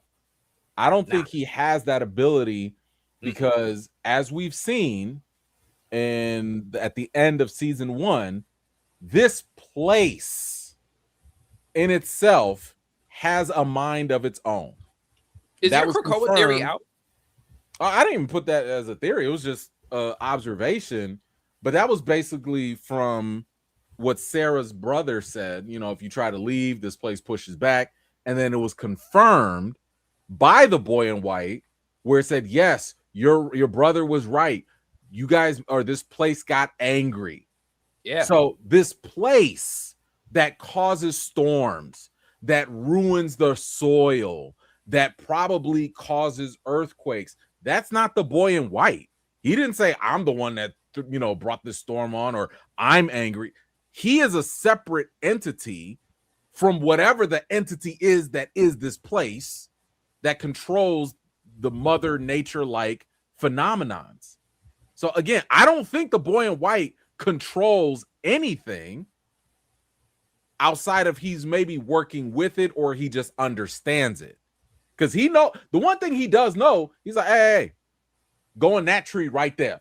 Yeah. If you go in that tree right there, you will be saved. When he saved Julie and Victor, for example, or Sarah and Boyd. Yeah. But he's not all knowing either. Because when Tabitha was like, man, I'm finna go in this tree, he was like, hey, I don't know if you should do that. I don't know if that tree gonna work this time. You know, so he's clearly not that powerful, nor is I don't think he has that ability, but he has a certain level of knowledge. So you and I have talked a little bit about the place being like X-Men's Krakoa. And yes, this is a deep cut. Because if you're not reading the X-Men comics specifically, you're not going to know what we're talking about. So real quick, X-Men's Krakoa is a living island. It is an island that is actually a mutant that used to be a normal humanoid being, but his mutant metamorphosis turned him into an island. Mm-hmm. It's alive. He inhabits the whole island, and the X-Men actually lived on him for some time. With their own sovereign nation. So the point of this is that we believe From exhibits a lot of attributes like Krakoa, like the island, like the place itself is alive, like it's its own unique being. I brought this up I said, I think the trees are independent players. I didn't expand it to the whole place, but at the time I was like, yo, I don't think these trees are really rocking with the monsters. I feel like when Victor pointed out that the trees were moving, when we pointed out that trees block you in the road, when we pointed out that trees are your way to teleport to other parts of the map, it felt like the trees were kind of like Lord of the Rings Ents, the tree beards, the one that walk around. Yeah, I think you're right about that. And I'm gonna tease another theory. I'm gonna work. I think I'm gonna be able to explain the trees. But I think it's close to what you're saying. Like the trees they're temperamental, right? Like, I don't think that they are as random as, oh, if you drop something in there, you know, who knows where you go. No. Because clearly some people, you know, got the right pass. They got their passports checked out and they can go where they need to go. But you can't just be anybody, Dale, and go where you want to go. So, and we even saw that with with Jade's past life, with him under the boulder or whatever. I think it might have been one of his past lives that tried to go through the tree, found out. But yeah, no, I do believe that the trees, if this environment, if it's logically possible that this place can feel emotions, that implies that it has some sort of mind or consciousness. It's not outside the question that the trees also have some sort of mind or essence in them as well. Maybe they're independent. Maybe they are part of the larger ecosphere. But yeah, it would not surprise me. And I don't know why, and I don't know if you have thoughts on this. I always go back to Victor's drawing of a snow globe, of like the whole town or forest in a snow globe, and it's like, who the hell's holding the snow globe? Whose memory was that? Like how do you see that? Because they supposed to either draw what they see or draw what they mama told them, and I'm like, what the hell? Did Miranda see that? What are we doing? And then there was another drawing with a big old eyeball in the sky. Yeah. Hey man, what the hell? Are they in? I was going to ask you what was one observation you noticed that most people missed, but that was it. That was a good one right there. Damn, that was good. You know, something I noticed that I hope pays off in season 5. Aside from these drawings coming to light, including Victor's red lightning drawing. He had a drawing of a red sky. This little girl took all the talismans. See, now a lot of Or people they've been speculating. Did she? Did she? And that's an interesting. And I hate this because we don't know, right? Nah, we don't know. Did Clara just put a bunch of rocks in there and give them to Sophia? Now, first of all, if she did, she dumb as hell because Sophia would absolutely kill her for trying to trick her, and Sophia would. Dumb as hell for just believing and not looking first to make sure that those are actually talismans. But yeah, there's a possibility that maybe Clara didn't give her all of them. Maybe some talismans. I think people are speculating that one could be in the basement still of Colony House. Yeah. We saw her go through all the major places, right? She went to the clinic. She went to the sheriff's station. Yeah. She went to all the church. She went to all the major places and started collecting them. Walked around with a bag like, she's the walking bus? around with Pokeballs. Didn't nobody go on the bus? No, do we? We don't know where Clara went. We don't know where she like there are talismans out there. And yeah, Boyd walks around with one on them things on his hip. As he right? should. He don't never leave the house without a talisman. And hey, there's still a talisman in the tunnels that Jade and Tabitha left in there. Yeah, they got one. So it's not, now I don't know who crazy enough to go back up in there to go get it, but there are options. And we also don't know where the hell these things are going to end up. Now, I've seen some people say that's probably where the talismans ended up in the cave when Boyd first found them. But I feel like if that's the case, that's going to be circular all over again. Because did the man in yellow, Sophia, when she was like, oh, what are these? Are these talismans? What is it? Like, was she playing? Did she honestly not know what they were? Or was she kind of lying? She was also saying, who's Boyd? And on top of that, it was kind of like, who made the talisman? It begs that question. Who made the talisman? I still think it was Tabitha. I think Tabitha is going to be the one to remember. Yeah. Her past self made it. And, was that part of the cycle? Was part of the cycle, well, I guess, because that would imply that in a previous cycle, they had the talismans. But they had to if they had made it. They had to. Yeah. Maybe Victor's cycle didn't have them. Victor's cycle probably didn't have them because maybe, the man in yellow routinely goes in and gives them this little comfort, takes it away from them, screws them up, massacre happens, and this, Boyd just got lucky. We don't know what happened when Victor was a kid. This is why we need a spinoff. We don't know if they had talismans. We knew that they knew that they were surviving for a little bit, right? Victor did mention enough to say, hey, I saw when other people started showing up in town when I was a kid. Right. I mean, 40 years have gone by since Victor. I'm just thinking like when Miranda was alive, when he was there with Eloise, when they were there for however long, people lived. And there were people before her. Because remember, before she got there, she was having dreams about the people that were there. That's right. Do you think the bones are actually helping them? Yeah. But not alive? In the way that stay alive? No. I mean, there were 2 convenient as hell earthquakes while they had the bones. Yes. But that could also be as hell. I think that's the place. I think that's from town. I think kind of just like not the bones. Not the bones. Okay. No, I think that's the town. It's like, I really just don't like these monsters, right? They always gnawing at my trees, eating the people that come through. Don't really like these monsters. So I think that's the town doing something independent. I do think that if the kids had the ability, if the bones had the ability, they would have done more. I think they would have done more. I mean, only thing we've seen them do is Ankui, right? They just point at people every once in a while and creep them out. That's all we see.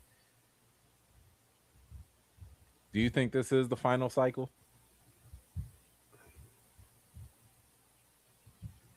I don't. I think we asked this question last time on the last live, but I'm curious to see what the people joining now. Which would you prefer? Damn, we can't do polls here. Would you prefer for From the last episode for them to break the cycle or to keep the cycle going. What does that mean? If they break the cycle, they save the children, they do whatever, everybody goes home and it's done. Or they keep the cycle going and Ethan becomes the new Victor and they start all over again. Spinoff. Oh, I'm putting this together right now. Y'all want them to break the cycle. Y'all so nice. Y'all don't want nothing bleak.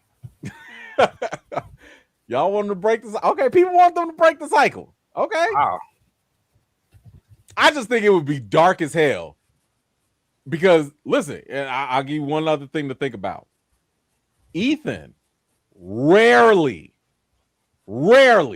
has been wrong this entire series. When Ethan speaks, it's usually something that will come true. The only time he really hasn't been right was with the bird. Because he was like, oh yeah, this is the Lake of Tears and all that. That's the only time whatever he said did not, and that could still come true. We don't know. But this man said, I'm going to be the only one here. Everyone here is going to die. I'm going to be alone. Was he speaking the truth? Was he? I know he was scared, but I'm just saying this boy he happens to just be knowing stuff. What'd you think of that bird? What's your the theory one that on purified that bird? Itself in the lake? First off, the bird died off camera. That was annoying to me. Yeah. But what'd you think about Ethan finding the bird, trying to purify it in the Lake of Tears, and then the bird not surviving the whole experience? What was the significance of this bird? Mm-hmm. First of all, hold on. Ethan and Victor said that.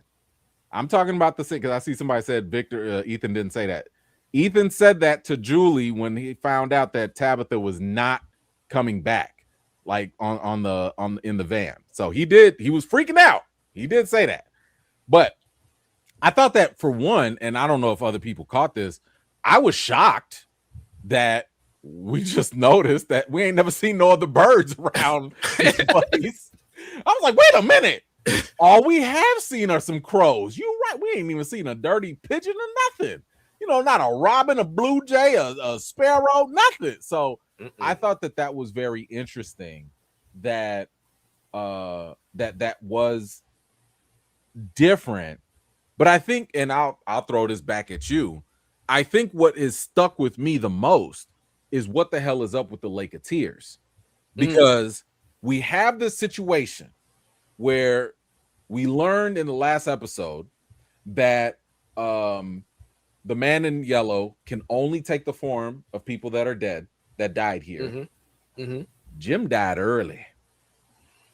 And then Jim just so happened to show up. And the one time this man showed up, he was like, hey, son, how's it going? Can you find me them Lake of Tears? Like, wait a minute. How you just gonna jump right into the supernatural? You ain't say nothing about like, how's your sister? How's your mama doing? And then when his mama came, he was like, uh-oh, gotta go. I'm just saying, it looks a little suspect. Maybe the man in yellow was actually Jim, and he's trying to use Ethan to find this Lake of Tears. Maybe.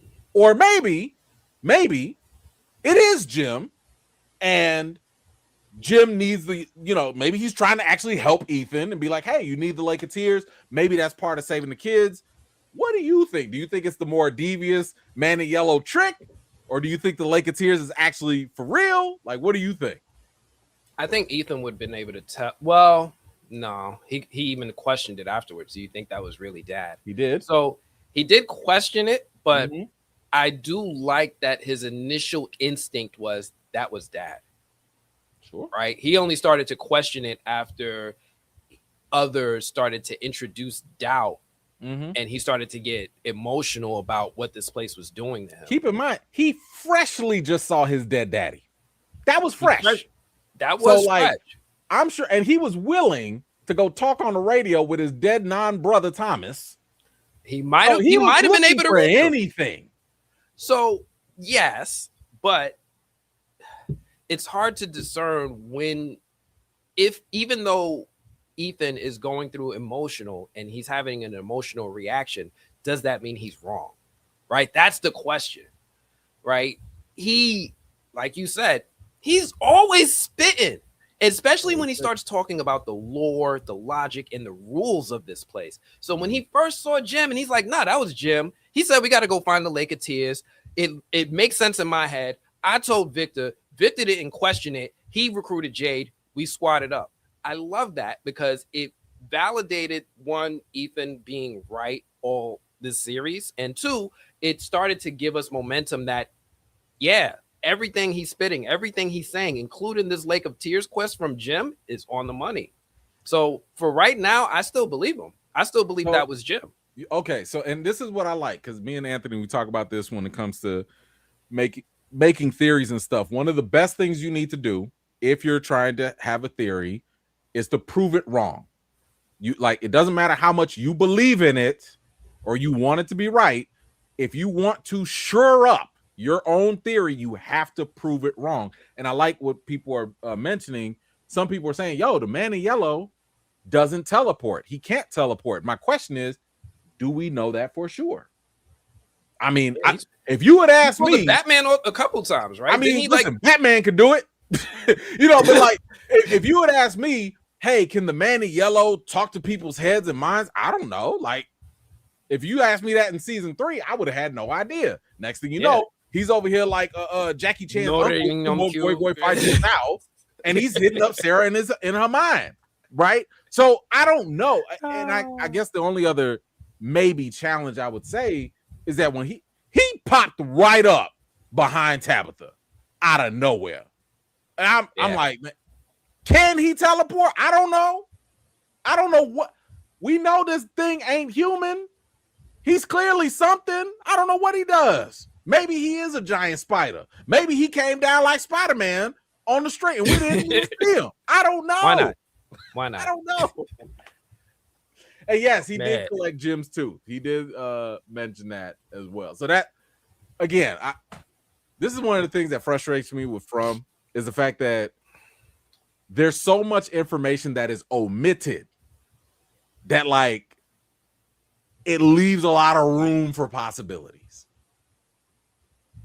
But it just begs the question, is there an ulterior motive with the Lake of Tears? Is there something there? Because the one thing that we know, if it is true, secret fairies are a thing, right? Because they said the answers are in the beginning or whatever. Yep. And the Lake of Tears has some sort of magical properties. And these magical properties potentially are life-saving. As we saw with the bird, and as we saw with Norman, who was on the brink of dying. Yeah. So how does that relate to the children? Or how does that relate to the man in yellow? Because we know he knows some magic. He knows some blood magic. He could make Roger come back with an egg. He could. But there you go. Yeah. Yeah. Right. If he could make Roger come back, teleporting should be easy. Maybe that's part of the eternal life, or whatever. Like, I don't know. What do you want in season 5? Like, what's one story? And I'm only going to ask for one. I was going to say, I got a couple. I know, got a couple things I need. What's your non-negotiable? Absolutely, they better either address or do this in season 5, and then we'll wrap it up. Okay. Absolutely, you need to explain story walking. Julie's, you cannot leave us hanging with Julie's story walking. I need,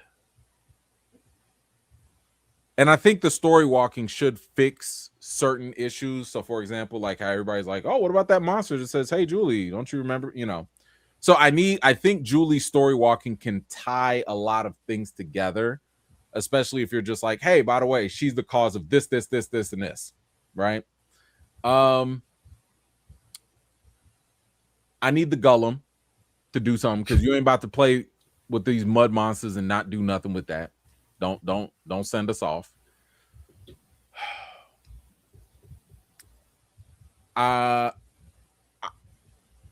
What I would like, and I don't know if this is a non-negotiable, but what I would like is I would like a series of flashbacks. If we're going to talk about the how and not the why as much, I would like to see, especially if they're not going to do spinoffs, which I would love, but if they're not going to, give me maybe even just one episode of all the different cycles. And just show me how everybody kept failing, how everyone kept getting close, how, the Civil War Jade, because Jade was a brother, how did that Jade come close? But then all of a sudden a Confederate, soldier like killed him or something. And it was the Man in Yellow. I want to see how the Man in Yellow has been foiling them time after time after time. So I would like 1 or 2 episodes just being straight up flashbacks if they're not going to do spinoffs. And kind of bring that home. So I would like that. What about you? I'm gonna steal this one from one of the commenters, from Christina. I need to know what was the third thing the boy in white did do. Come on. I need to know number Come 3. on. What was number 3? Tabitha, boy. Always got a knack for interrupting. I can't. And then now, Victor, that's enough. Shut up. Let him talk. Let him talk. I don't know what step number 3 could have been. Ooh, that got on my nerves. Ooh. Man. Watch it be some nonsense. Like, Victor, oh, by the way, don't go east, because if you go east, this will happen. Like, just watch it be something. Watch it be something important. That cracks open everything. Yeah. If you cross over that lake, you're going to find the other town. The other town? The other town? By the way, Victor, you got a brother. Like, just some... I don't know. Whatever. One thing I definitely want to see. I need to see the beginning, like straight up. Sure. No, we got to go all the way back. I need to see Colonial, Jade, and Victor. Yeah, how they relate to the Man in Yellow, and I need to see this sacrifice and how it started. This needs to be answered straight up. That's one of the biggest things I need out of season 5. This whole thing about whether they live or die or get home or not. I'm at this point. You don't even care. I want it to be a good destination, but sure, I have to accept that this has been a journey show. That you're not wrong, but I feel like with I'm a destination guy, right? Yeah. And I explain this to people all the time, the difference between journey and destination. If you're a destination person, the journey can suck. But if the final destination is great, it might justify the bad ride. And then there are other people that love the journey. And if the destination sucks, they'll be like, hey, but it was a good ride, a good experience. I think we're at the point where it's similar to The Boys. And I know you haven't finished The Boys yet, so I won't obviously spoil it. But I think a lot of the general consensus with The Boys is that the destination, the journey was great. But the destination was safe. It wasn't bad, but it wasn't great. We didn't feel like it was Game of Thrones, where that was another great journey, but lackluster, destination. I think that From has the potential and the ability and no excuse not to give us not a great ending, but at least a good one, because they got to go out on their own terms. Yep. You don't have the showrunners, kind of like with Game of Thrones, trying to go do something else. But no. Y'all wanted 5 seasons. Y'all got 5 seasons. MGM has supported you. You don't really have a lot of excuses. And you have a very energetic fan base that's letting you know exactly what we're looking for. We're doing a lot of the work for them, if we're being honest. Goodness. Okay. Oh my goodness. Okay, so like, listen, y'all gotta at least come through with, I would say, 80% of what the FROMily want. I know they're not gonna hit all 100%. I know that, but 80% I think is reasonable given the fact that you have 5 seasons, you have an active fan base, give us that. Yeah. All right. I'm trying to think if there's anything else. Anything Eloise, else you wanted to justice for Eloise? She did. I want my theory to be real. No, I need you to go ahead and make that series of t-shirts of every character that has died. And just at the bottom, he dead. She dead. Nathan, he dead.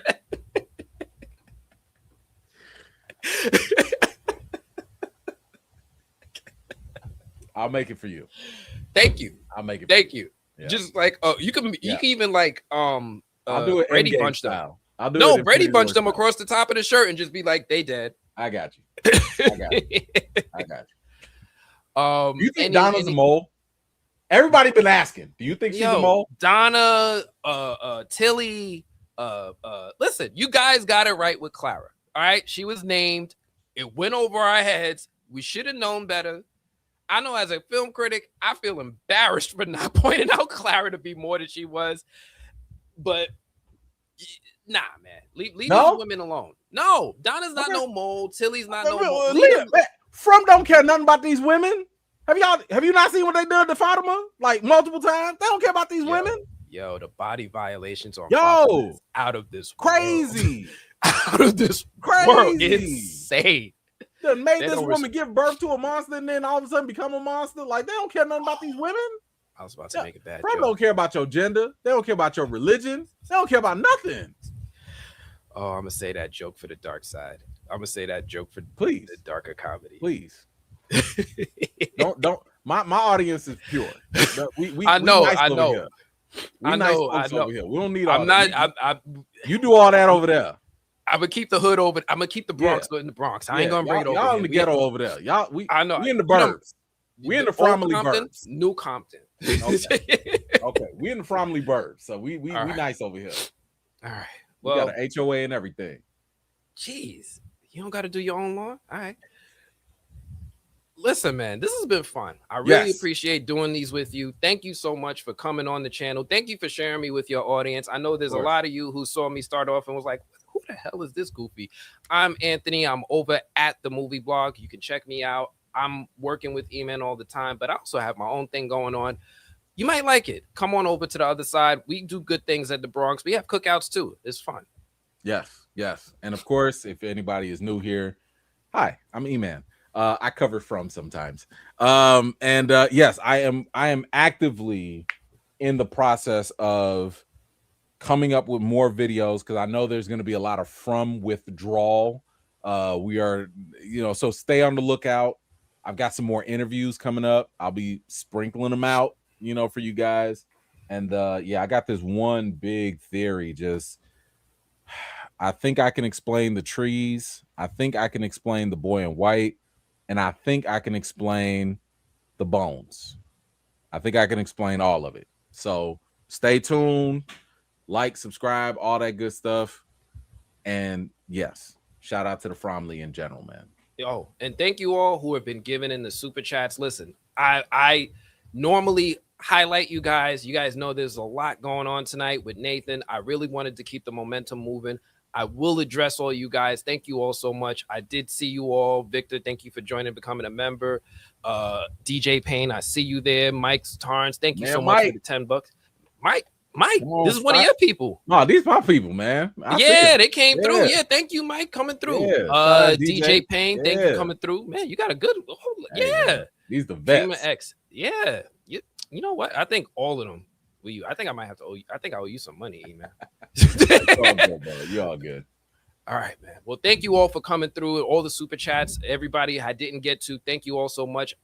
It's been a blast. E-Man, again, thank you. Nathan, thank you for stopping by. For everybody for sticking with us for 2 hours. It's been real. Until next time. Peace.